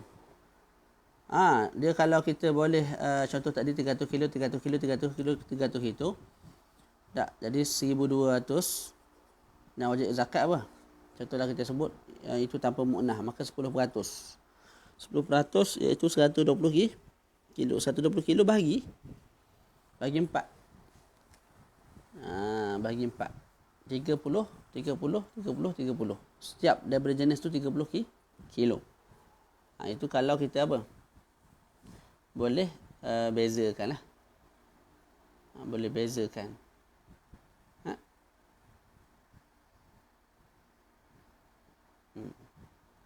Boleh tak?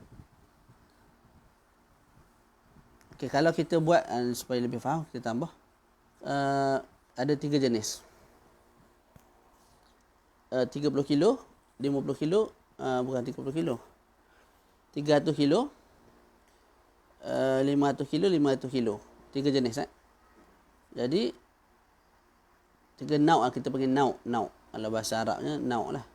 Maknanya beras. Jenis yang sama tapi nama lain-lain. Jadi kat sini 300, 500, 500. Wajib zakat. 10% sebagai contoh. Jadi 1,300 kena keluar 130 kilo. 130 kilo nak keluar macam mana? Adakah bahagi 3? Tak, dia akan bahagi ikut banyak mana. Jadi dalam 130 kilo, kita ambil kat sini 50. Kat sini 50. Kat sini 30. Tak, bukan kita bagi 130 tu bahagi 3, tak. 130 tu sini ambil bahagian dia sebab dia tu 500, kena keluarkan daripada dia 50. Ni pun 500 keluarkan daripada pihak dia 50 juga. Yang ni 30 kena keluarkan. Yang ni 300 kena keluarkan 30. Bukan 130 bahagi 3 lepas tu keluarkan. Tak, bukan begitu. Okey, baca lagi.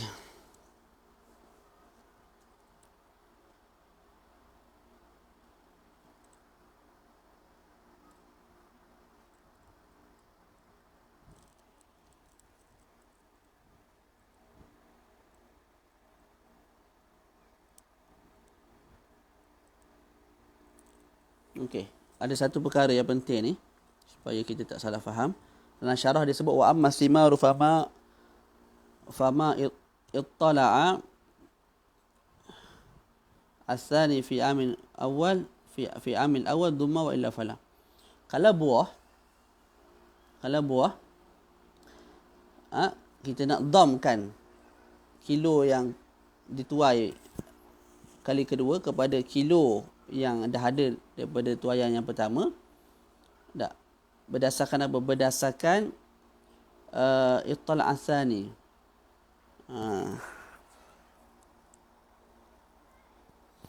Berdasarkan munculnya. Ittala' ni kita panggil apa? Bertunas. Begitulah, lebih kurang. Tak. Jadi kita dah tuai sekali. Lepas tu ada pokok lain yang kita tuai tu tak cukup kilo. Ada pokok lain, tempat lain yang juga milik kita. Dia keluar dia punya anak buah dia tu pada tahun yang sama. Tahun yang sama. Ketika itu barulah nanti kita tuai, kita dhamkan yang dengan yang pertama, gabungkan dengan yang pertama. Tapi kalau kita tuai yang pertama, lepas tu yang lain tu tak bertunas langsung lagi. Dia bertunas selepas tahun. Tak. Bukan pada tahun yang sama lah. Bertunas selepas tahun. Ketika itu tak perlu dah untuk kita gabungkan dengan yang pertama. Tengok pada tunas. Tunas. Terbitnya buah yang pertama tu. Susah juga bab zakat ni. Okey, nak baca lagi tak? Baca satu bab lagi. Faslun. Bab zakat antara bab yang susah lah. Antara bab yang susah. Memeningkan kepala. Okay. Wa amma dhahabu fa nisabuhu 20 misqala.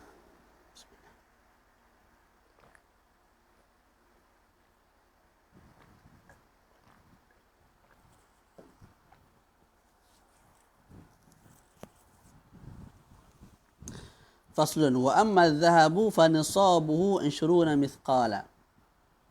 Dan adapun emas, maka nisab baginya, nisab ni makruf qadar yang tertentu, yang daripada qadar itu barulah bermula kita wajib keluar zakat. Macam tadilah. Kalau ada jamal unta start 5 ekor baru wajib keluar zakat. Ada 4 ekor tak wajib zakat. Ini pun sama ni. Kalau ada emas, nisab dia berapa? Ini emas ni zaman dulu lah. Dulu guna jual beli guna emas, guna perak.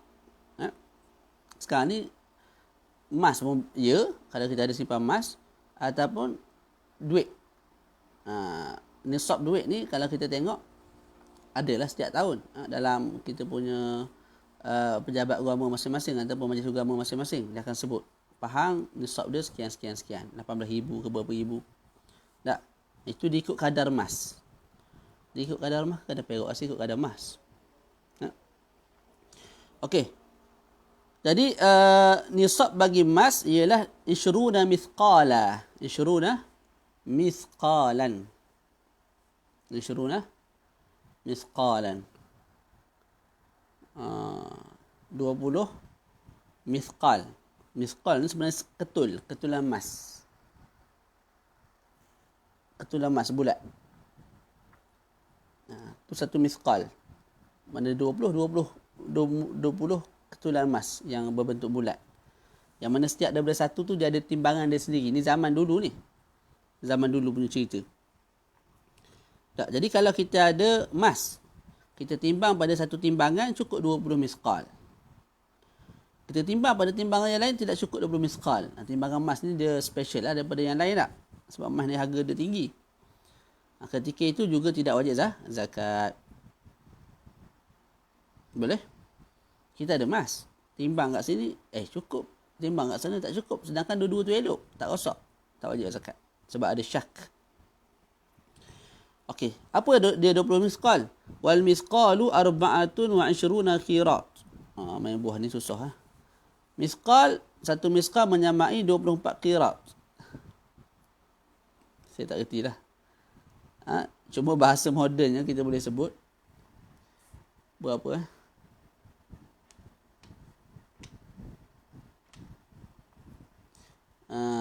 Dalam 84 gram emas. Kalau kita ada 84 gram emas ataupun duit yang menyamai 84 gram emas dalam berapa puluh ribu, tak, ketika itu wajib kita keluarkan zakat 2.5 sahaja. Kalau ada 100 kilo, 2.5 daripada 100 kilo emas. Tu. Wa nisabul fiddah 100 dirhamin islami. Nisab bagi fiddah 200 dirham islami. Samalah dirham bentuk bulat, dia ada wazan tertentu, berat tertentu bagi setiap satu tu, dan 200 kali 200 buah, 200 biji dirham tersebut boleh cukup nisab. Min fiddatin khalisah, daripada fiddah, daripada perak yang khalisah, yang kosong, tak bercampur dengan besi dan sebagainya. Wa dirhamul islami 17 qiratan illa khums qirat. Mudahnya bahasa kita apa? Bahasa moden kita sebut 588 gram. Kalau nisab bagi perak 588 gram. Boleh?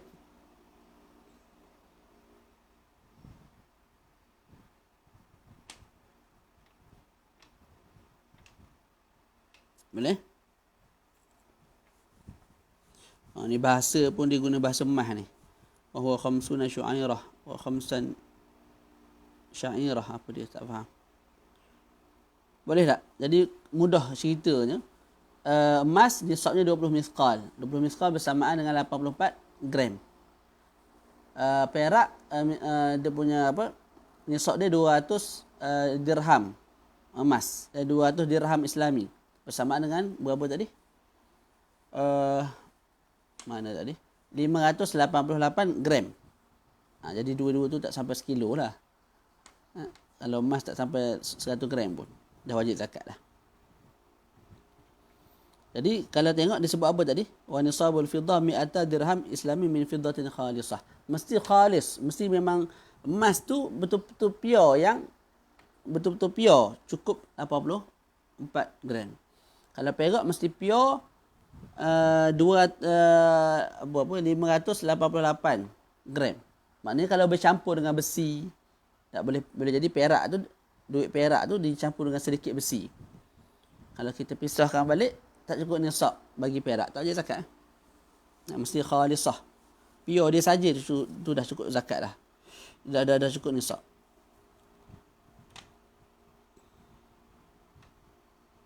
ولا تجب الزكاة في ذلك حتى يحول عليه الحول ولا تجب الزكاة في ذلك حتى يحول عليه الحول. Okey. Tidak wajib zakat melainkan dah cukup setahun. Maknanya kalau kita ambil duit lah, RM20,000. Saya ada RM20,000 dalam bank. Dalam bank, dan contoh saya masuk 1 bulan 1 Muharram. RM20,000 tu tak berkurang langsung. Sampailah 1 Muharram tahun depan. Ini kalau kita sebut nisab tu RM20,000 lah. Kalau kita sebut nisab RM18,000, maknanya RM18,000 tu tak akan berkurang. Maknanya kalau ada RM20,000 berkurang RM1,000, berkurang RM2,000 dalam tempoh setahun, tak ada masalah. Sebab masih ada dalam bank RM18,000. Tak? Kesimpulan dia mesti duit nisab tak berkurang. Kalau nisab tu RM20,000 tak berkurang langsung. Saya ada RM100,000 dalam bank. Tak? Sekejap belanja, sekejap ni masuk keluar. Akhir sekali, akhir tahun ada dalam RM30,000 baki. Wajib zakat. Sebab apa? Ada RM20,000 yang kekal daripada awal tahun sampai akhir tahun bulan Islam. Kena keluar 2.5 daripada zakat tersebut. Jadi kalau contohlah kita sebut nisab RM20,000 tak? Okey. Pada pertengahan tahun bulan Islam kurang RM5,000. Jadi RM15,000. Nisab tu dah terbatal lah. Nisab satu terbatal, haul pula terbatal juga. Nak mulakan haul baru mesti cukup balik RM20,000. Contohlah sebulan lepas tu saya dapat gaji, ataupun sebulan lepas tu dapatlah duit apa semua tu, jadi RM20,000 balik. Tak? Jadi RM20,000 balik, start duit tu RM20,000, start balik hari pertama, hari kedua, tunggu setahun. Bila habis setahun baru wajib zakat. Start dalam setahun tu ada juga keluar duit. Haul terbatal, nisab terbatal. Bila cukup nisab balik, kira haul balik, start daripada awal balik. Dan begitulah seterusnya. Jadi haul ini wajib pada emas, perak. Tapi pada yang atas tadi, tak. Pada apa? Pada zakat, mula-mula zakat apa? Zakat binatang ternak. Yang tu juga wajib haul. Tak, wajib haul. Maknanya mesti kekal nisab daripada awal tahun sampai akhir tahun, tak berkurang. Kalau berkurang, terbatal nisab, terbatal juga haul. Bila cukup nisab balik, mula haul yang barulah, hari pertama, hari kedua sampai setahun. Tapi kalau bab zuruk dan juga thimar, tak, tumbuh-tumbuhan dan juga biji-bijian, diterjemah dalam kitab, biji-bijian dan juga buah-buahan, itu tidak disyaratkan haul. Dia disyaratkan ketika mana kamu tuai tu, cukup tak nisab? Kalau cukup keluar zakat, kalau tak payah. Jadi kalau kita tuai dalam setahun tu 10 kali, setiap kali tuai 10 kali tu cukup nisab, 10 kali kena keluar zakat. Dia tak tunggu setahun. Tak, dia tak tunggu setahun. Walaupun dalam bulan yang sama 5 kali tuai. Setiap kali tuai cukup nisab. 5 kali keluar zakat dalam bulan yang sama. Tapi kalau bab emas, duit ni semua ni mesti cukup setahun. Tu faham balik lah tu. Kita habiskanlah kita habiskan fasal ni. Nak baca 2 jam boleh? Tak ada masalah insya-Allah. Baca laju sikit, selesai kat situ.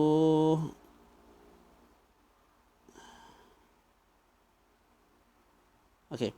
Mana tadi? Mana?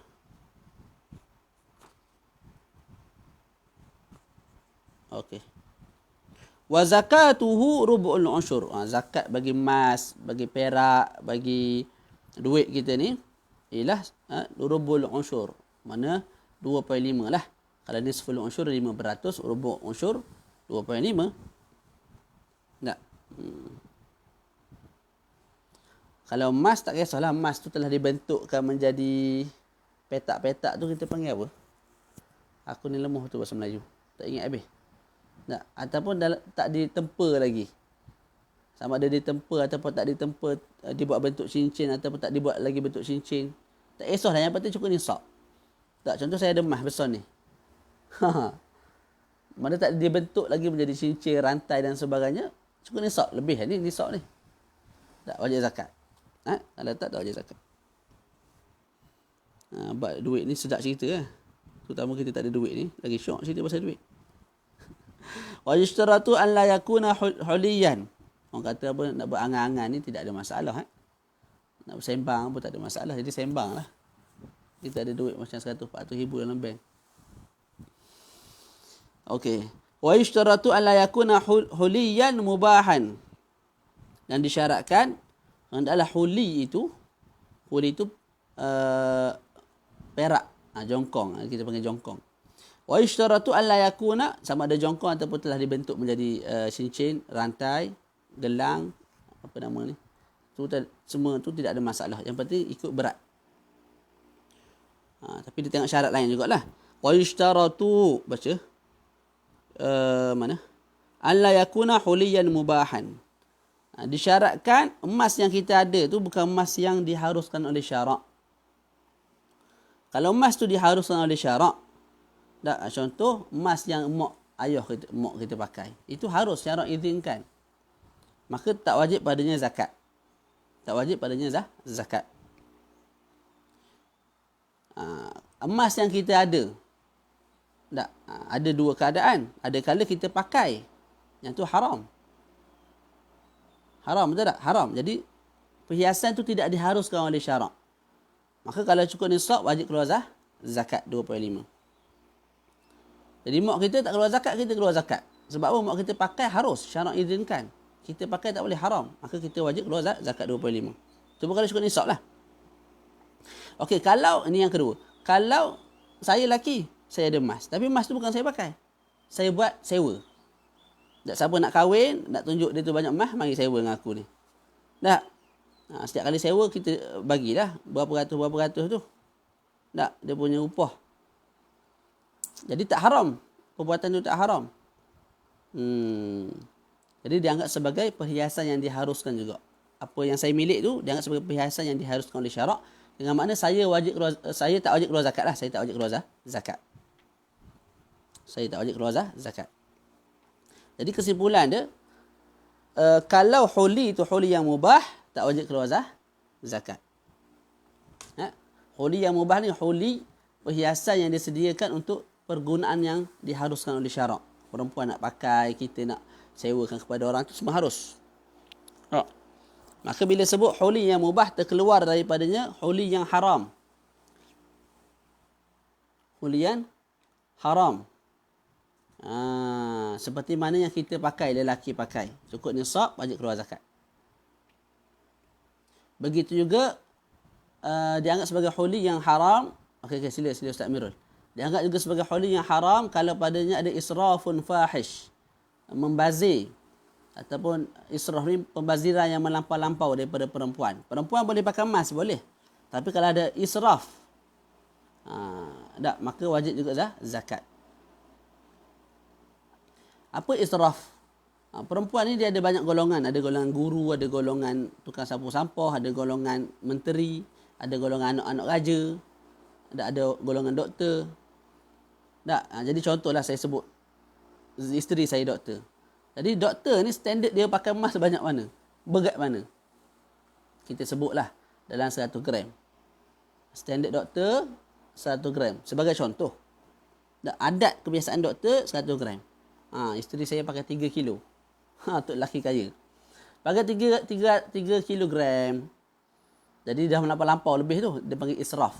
Satu pembaziran. Dia kena keluar zakat. Bila cukup syarat yang lain. Okey, nak keluar zakat tu 2.5 daripada 3 kilo. Bukan 2.5 daripada 3 kilo tolak 100 gram, tak. Daripada keseluruhan emas yang dia pakai tu. 2.5 daripada keseluruhan emas yang dia pakai. Boleh, jadi tengoklah kalau menteri, mungkinlah sekilo 2 kilo atas badan. Jadi set-set menteri ni, kebiasaan mereka kita pun tak tahulah. Tapi kalau lah kita sebut kebiasaannya, sekilo lah kita sebut.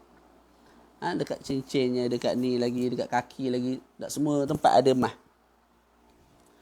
Jadi kalau ada yang pakai sampai 2 kilo, 3 kilo tu dah melampau. Melebihi adat kebiasaan anak-anak menteri ataupun menteri-menteri. Isteri-isteri menteri. Maka ketika itu, kena apa? Kena zakat. Kalau dia pakai 3 kilo, 2.5 daripada 3 kilo. Okey. Itu yang haram. Kalau yang makruh, contoh dabbatin kabiratin al-hajah. Saya punya ni pecah. Sayanglah nak buang. Tak. Maka saya patri dia. Bila pateri, kalau pateri dengan besi, dia cepat rosak. Dia cepat pecah balik. Tak? Jadi saya pateri ni dengan apa? Kita bagi pateri tak? Dengan perak. Tapi dengan cara yang besar lah. Pateri yang besar, yang banyak. Ada perak tu, sini sikit, sini sikit, sini sikit, sini sikit, bawah ni sikit. Jadi nampak banyak.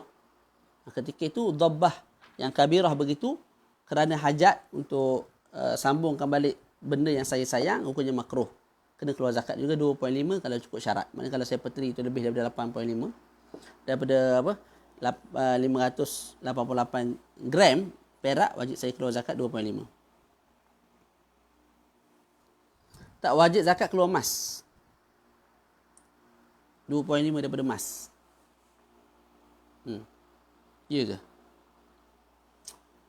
Asalnya 25 daripada emas. 25 daripada emas. Kalau pakai duit, mana orang dulu keluar zakat? Zaman Nabi dulu. Mana ada duit? Tapi boleh tak pakai bayar guna nilai? Bayar guna nilai.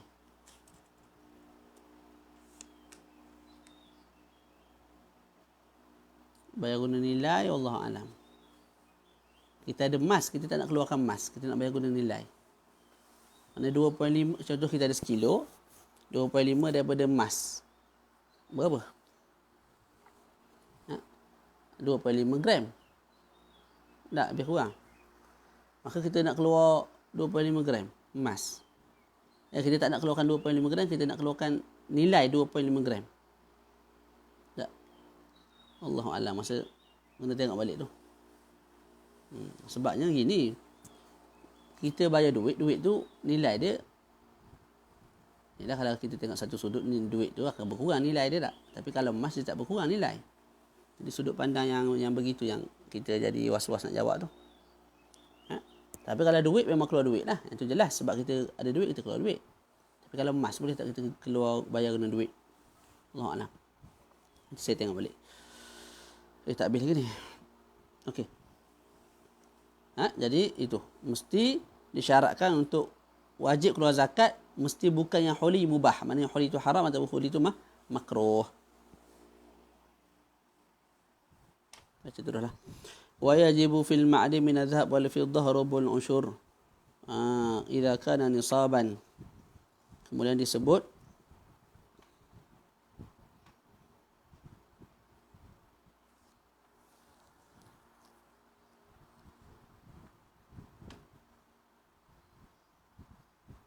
dan diwajibkan pada makdin. Lepas tu tak ada bincang siapa? Emas dan perak. Emas dan perak ni makdin lah. Dia pisahkan. Tak. Makdin ni lain. Okey, wa amma, jadi yang tadi tu kita bincang zakat simpanan, zakat emas dan perak. Sekarang ni zakatul makdin. Apa makdin? Mana Allah wajibul fil ma'din. Ma'din ni ialah emas ataupun perak yang dikeluarkan daripada tanah dengan cara tertentu lah, dengan proses tertentu. Boleh. Itu ma'din. Kita pergi bawa macam-macam alat dan kita cari emas. Jumpa emas daripada bawah tanah, daripada sana, daripada sini. Tak. Ni dia panggil ma'din. Jadi kalau kita keluarkan contoh petrol, tak wajib zakat. Sebab petrol kita keluarkan permata ke apa, tak wajib zakat sebab bukan emas dan perak. Yang wajib zakat kalau kita cari dan jumpa emas dan perak. Sekarang ni hukum dia saya tak tahulah. Hukum pada sudut adakah kalau kita jumpa jadi hak milik kita atau kena serah pada kerajaan, yang tu kena tengok akta balik lah, kena tengok undang-undang. Tu penting tu. Sebab tu sepatutnya seorang yang alim ni kena menguasai semua benda supaya dia berbetulan dengan wakil realiti dia. Kalau tak, dia bagi hukum yang tak kena dengan alam realiti dia, tak kena dengan tempat dia. Jadi itu perkara yang kita boleh carilah, sama-sama cari. Nanti dalam bab muamalat pun ada juga Ihya'ul Mawad. Zaman dulu ada tanah kosong, tak ada orang hidupkan. Kita pergi, kita hidupkan dengan cara tertentu, tanah tu jadi milik kita. Sekarang ni boleh tak kita buat lagu tu? Tak boleh dah. Sebab semua dah jadi milik kerajaan. Tanah-tanah yang tak ada pemilik, milik kerajaan. Jadi tak boleh kita pergi, kita buat bangunan sikit, buat rumah, jadi milik aku lah. Tanah ni sebab aku yang hidupkan. Aku yang hidupkan tanah ni. Itu kena penting juga tu. Tidak, kita akan jadi mustadim. Kita akan jadi bertembung dengan realiti. Menyebabkan kita akan jadi bermusuh dengan orang ramai. Dengan ulama-ulama yang duduk dalam kerajaan ni. Mereka lebih faham dari realiti yang ada. Tak, kita tak faham, kita hentam kawan-kawan kita tu sebagai ulama kerajaan lah, ulama jahat lah. Jadi tak kena lah. Sebenarnya kita yang tak faham realiti. Itu kena ambil berat juga tu. Okey, baca lagi. Jadi kalau makdin tu, tanpa kita sebut hukum boleh ambil, tak boleh ambil tu cerita lain. Ni kalau boleh ambil. Kita jumpa. Tak? Jumpa sekilo. Cari-cari jumpa sekilo. Raya-raya lah. Kita kena keluarkan berapa? Rubu'ul usyur. Jumpa emas sekilo. Rubu'ul usyur. 2.5 daripada sekilo. Ataupun jumpa perak sekilo. 2.5 daripada sekilo. Idza kana nisaban fil hal. Kalau cukup nisab sama dengan tadi lah. Yang kita cari daripada tanah tu, nisabnya sama dengan tadi. Emas ataupun perak tu. Fil hal tu makna ketika itu juga. Tak perlu tunggu setahun. Jadi emas dan perak yang tadi kita bincang, begitu juga duit yang tadi kita bincang, itu kena cukup setahun bersama dengan kita. Emas tu. Makna emas tu mesti ada dengan kita 84 gram selama setahun. Tak boleh berkurang. Kalau berkurang, dia terbatal haul, kena start haul baru. Tak. Tapi, kalau makdin, semata-mata kita jumpa, tak perlu tunggu setahun. Kena keluar dah 2.5 zakat. Itu makna fil hal, segera. Wa ammar rikazu fahuwa dafinul jahiliyah fafihi al-khumus fil hal. Bisyarti an yakuna dhahaban aw fiddatan wa an yujada fi mawatin aw fi milkin ahyah wa tajibu zakatu tijarah idza balagat nisaban akhir al-hawli wa hiya rubu'u ushri al-qimah. Okey. Sikit lagi nak habis dah.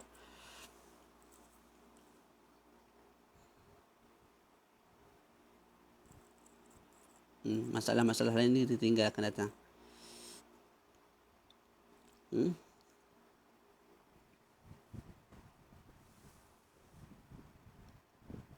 Wa ammar rikaz, adapun rikas.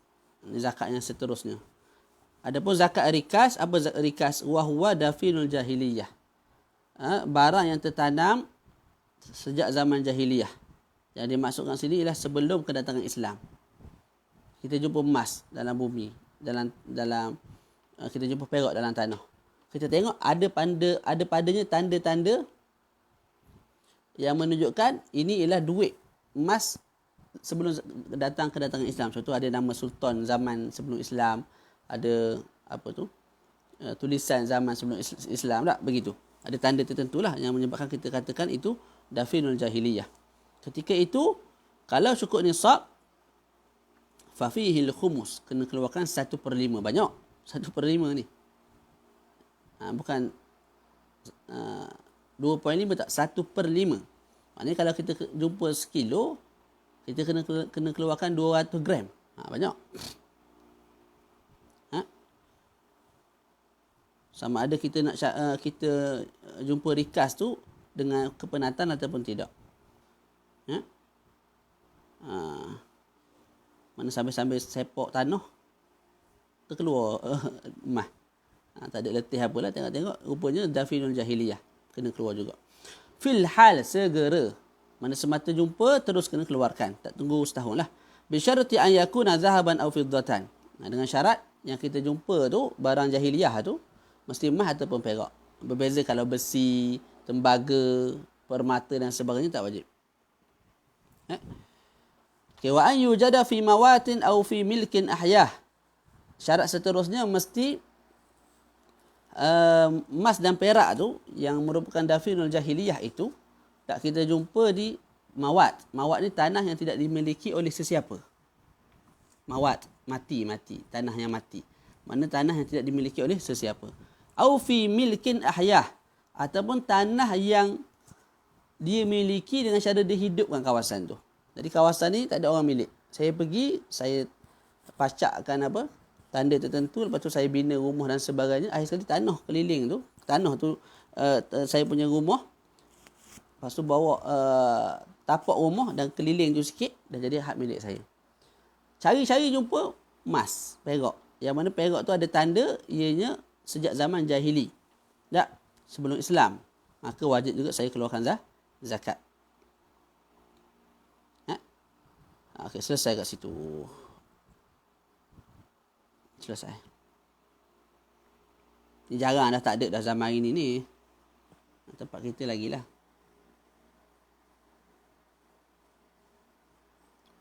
Okey. Apa lagi nak sebut ni? Yang terakhir zakat at-tijarah. Yang akhir dia sebut apa? وتجب زكاة التجارة إذا بلغت نصابا آخر الحول وهي ربع عشر القيمة. Dan wajib zakat tijarah, zakat perniagaan, إذا بلغت, kalau sampai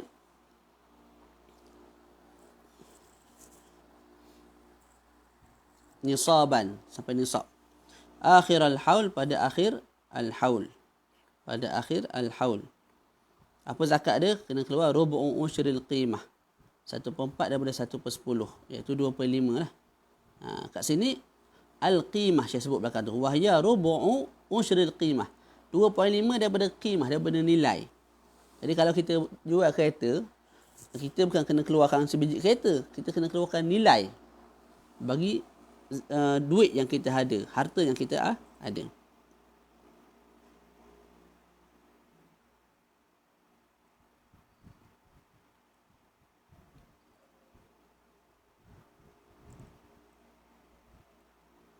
Boleh tak? Jadi cara dia lagu mana? Contoh saya bisnes kereta. Tak? Mula-mula bisnes tak cukup nisab lagi lah. Tapi kereta ni biasa cukup dah nisab. Saya jual pen lah, saya jual pen. Mula-mula jual, nilaian pen tu, nilaian pen maknanya saya ada kedai lah, mudah sebut kedai. Saya ada kedai. Contohlah saya sebut saya jual Arabic gum, luban, jubah dan sebagainya, stokin. Okey. Pada permulaan bisnes, nilai barang-barang tu kalau dijual dalam bentuk jumlah, mana jumlah tu sekaligus jual, bukan jual satu persatu. Dan nilai dia hanya dalam 5,000. 5,000.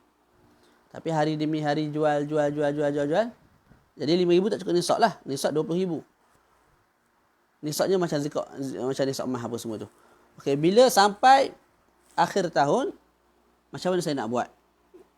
Pertama, saya kira untung yang saya dapat. Satu. Contoh untung 10,000. Lepas tu, barang yang ada. Barang dalam kedai saya tu, pen, pensel apa semua tu, saya kumpulkan semua. Ni kalau dijual secara borong, sekaligus, nilainya berapa? Kita sebutlah dalam 10,000 juga. Sebab makin bertambah tak? Kedai makin besar, jadi semakin besar. Jadi asal 5,000 modalnya. Sekarang ni, barang dalam tu saja dah 10,000 dah. 10 untuk barang. 10 untuk keuntungan. Saya keluar zakat 2/5 daripada keuntungan saja ke ataupun semua? Daripada semua. 2/5 daripada 20,000. 20,000 cukup nisab lah. Jadi 2/5 daripada 20,000. Jadi nisab itu, nak capai nisab tu bukan dengan untung sahaja tak. Sekali dengan barang yang ada. Okey, selesai kat situ. Allah Alam. Boleh? Berhentilah. Yang jadi persoalannya kalau siapa nak keluar boleh lah. Saya nak sembang-sembang je. Yang zakat tabung haji. Zakat tabung haji. Zakat tabung haji ni kalau kita tengok, bukan tabung haji seorang lah, rasanya banyak tempat jugalah. Dia memang declare dia keluar zakat. Tapi dia keluar zakat tu daripada apa? Daripada keuntungan saja. Dia tulis, dia sebut, dia declare, dia keluarkan daripada keuntungan dan juga duit deposit ataupun duit modal orang yang masukkan duit. Contohlah orang yang simpan duit kat situ 3 juta. 3 juta tu dia bukan duduk saja, dia bisnes. Daripada 3 juta tu dapatlah untung 1 juta contoh. Jadi semua sekali 4 juta. Zakat 2.5 daripada 4 juta sepatutnya. Tak, tapi tabung haji dia buat 2.5 daripada 1 juta. Tu. Jadi persoalan panjang. Sampai dah saya jumpa ada status daripada Syahri Jumaah. Dia sebut ada ulama' lah. Ada ulama' yang kata ni kalau saya fatwa. Ada ulama' yang kata boleh cara lagu tu. Boleh cara lagu tu. Alasan dia apa? Alasan dia ialah kalau kita simpan duit, tak, kita simpan daripada muda sampai ke tua. Tua tu kita tak mampu dah nak cari kerja, kita akan guna duit yang dalam bank tu lah. Nak kerja tak ada dah. Letih badan. Jadi duit tu kalau kita tak ismarkan dia, kita tidak bisneskan dia. Contohlah saya ada 100 ribu. Jadi kalau setiap tahun 2.5 keluar daripada 100 ribu tu, takkan nanti bila akhir hidup saya, duit tu makin kurang, jadi keperluan tu jadi tak cukup. Ditambah pula dengan barangnya mahal apa semua tu. Faham tak? Itu antara alasan yang dia buat dekih dengan benda apa saya tak ingat. Tu. Jadi itu yang dipakai oleh tabung haji lah. 2.5 daripada keuntungan. Sebab tu sebahagian kawan saya dia ikhtiar berjaga-jaga, dia keluarkan juga daripada semua harta dia dalam bank. Contoh dia ada 20 ribu. Contohlah. Keuntungan mungkinlah dia dapat dalam mana dia keluarkan zakat kali kedua lah. Bukan sekadar memadai dengan tabung haji. Dan dalam fatwa tu pun Syekh Ali Jumaah sebut, dia sendiri peribadi dia kata kalau orang tu jenis orang kaya, tak jenis bisnes, untung bulan-bulan tu juta. Kamu tak payahlah ikut cara lagu tu. Jangan. Harta kamu semua ada, contohlah 50 juta. 2.5 daripada 50 juta atau 25 daripada keuntungan sahaja. Kalau orang kaya, aku lebih suka kalau kamu keluarkan 2.5 daripada 50 juta. Sebab kamu kaya, tak jejah pun. Kalau kamu keluar 2 juta pun tak jejah. 48 juta lagi ada duit. Tapi kalau orang miskin macam kita ni, tak. Tu fatwa ni jangan. Kalau boleh keluar daripada semua, keluar semualah. Ada orang ada 400 ribu, 500 ribu banyak. 2.5 daripada tu rasa tak jejah apa kehidupan dia. Tapi kalau ada macam orang miskin, orang yang sederhana ni tak, adalah 40 ribu. Jadi 40 ribu tu setiap tahun keluar 25, bimbang waktu dia tua nanti tak cukup untuk sara hidup dia lah. Jadi itu sekadar bincang yang sedang ada ni lah. Sebab saya pun baru jumpa dia punya, di mana tabung haji ambil dia punya fatwa tu. Rupanya ada fatwa tu. Cumanya lebih ikhtiar, lebih berjaga-jaga. Kalau boleh kita keluarkan daripada semua lah. Terutama kita dah gaji, mungkin dah ada yang tetap tak. 5,000, 6,000 sebulan, 7,000 pun ada kalau dah lama kerja kan. Anak-anak pun dah besar. Anak-anak pun dah besar. Jadi tak ada keperluan lain dah. Bulan-bulan tu bayar sewa rumah dah milik sendiri dah. Ataupun apa tu, dah tinggal berdua, suami isteri makan benda sangat berdua. Tak, jadi molek juga. Kalau ada dalam bank 400 ribu, cuba setiap tahun 2.5 daripada 400. Kalau kira-kira anggap-anggap, rasanya tak lah. Sempatlah dia mati dulu dalam keadaan duit tu masih ada sebenarnya dalam bank tu. Itu sekadar perbincangan yang wakil semasa. Allah. Berhenti ya. Zakat fitrah je tinggal tu. Tak apa, zakat fitrah tu sikit je. Kita sambung minggu depan. Sekali dengan babus siyam. Boleh? Ada sebarang soalan tak?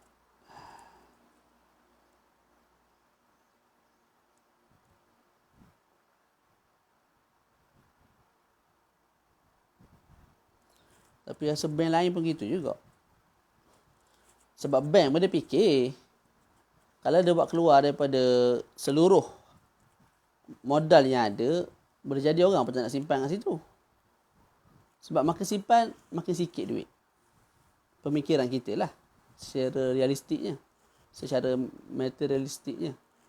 Tapi memang itu. Zakat tu, kamu keluarkan makin sikit duit. Sekarang ni kita keluarkan setiap tahun tak tabung haji, keluar setiap tahun. Duit tak kurang langsung. Makin bertambah pula dah. Dapat bonus ni. Tu jadi. Tapi aku lihat ada fatwa tu, jadi tabung haji tanggung lah kalau fatwa tu fatwa tu kalau Syekh Ali sebut mu'tabar lah. Dia kias ke atas apa tak ingat. Ala kulli hal khair insya-Allah. Ustaz, kalau orang yang bekerja sebagai dropship pun wajib bayar zakat ke kalau dah cukup nisab? Dropship ni apa maksud dia? Orang tengah. Dia tak ada barang. Dia tolong apa? Apa nama?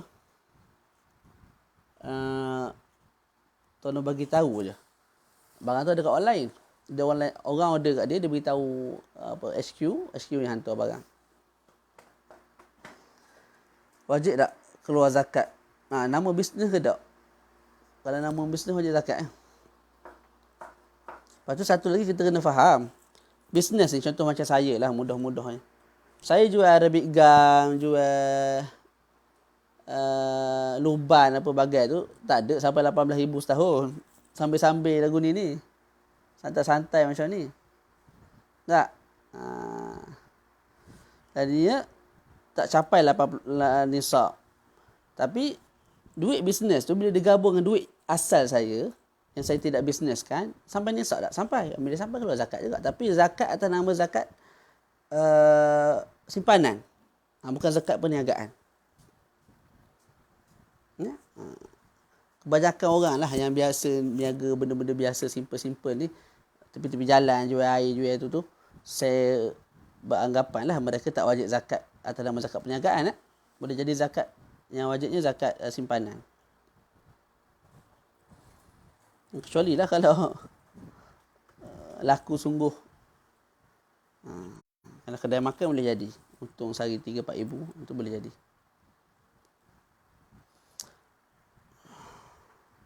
Tapi yang lebih tepat, yang lebih baik, pergi ke tabung haji lah. Tanya lagu mana cerita bahagian zakat ni. Pergi ke pejabat zakat masing-masing. Saya pernah baca kalau simpan tabung haji, dia tak perlu keluarkan zakat. Itulah. Itu yang saya bincangkan tadi. Sebab dia dah zakatkan dah. Cuma persoalan, dia zakatkan tu daripada semua duit yang ada atau daripada keuntungan sahaja. Duit pendeposit semua sekali campur adalah 3 juta secara mudah. Kita buat contoh. Untung daripada 1 juta tu, dia masuk saham apa semua, dapat 1 juta. Pihak tabung haji keluarkan zakat 2.5, betul? Daripada mana? Daripada 1 juta ke ataupun daripada seluruh duit? Modal dan keuntungan. Sebagaimana kita belajar ini. Kita kena keluarkan zakat daripada modal dan keuntungan. Bukan daripada keuntungan saja. Dan nak cukupkan nisab pun mesti gabungan daripada dua. Mana untung tak cukup nisab, gabung dengan modal cukup nisab. Kena keluarkan zakat juga. Itu maksud dia. Jadi yang dibuat dalam tabung haji ni, dia berpegang pada satu fatwa ulama Mesir. Nanti saya kongsi dalam grup, dalam bahasa Arab dia. Boleh? Tu. Jadi persoalan ni lama dah sebenarnya.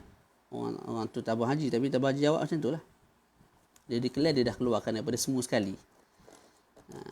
Tapi bila tengok zakat yang dia keluarkan tu, rupanya nilai dia tu hanya 2.5 daripada keuntungan, bukan daripada seluruh duit. Jadi kita faham lah daripada situ. Dan bila kita tanya tabung haji pun, kalau cuba pergi tabung haji, tanya. Pihak tabung haji keluarkan zakat daripada mana? So saya tak jawab lah interest apa semua tu. Saya tak erti sangat. Allahuakbar. Okey, selesai kat situ. Yang tu kena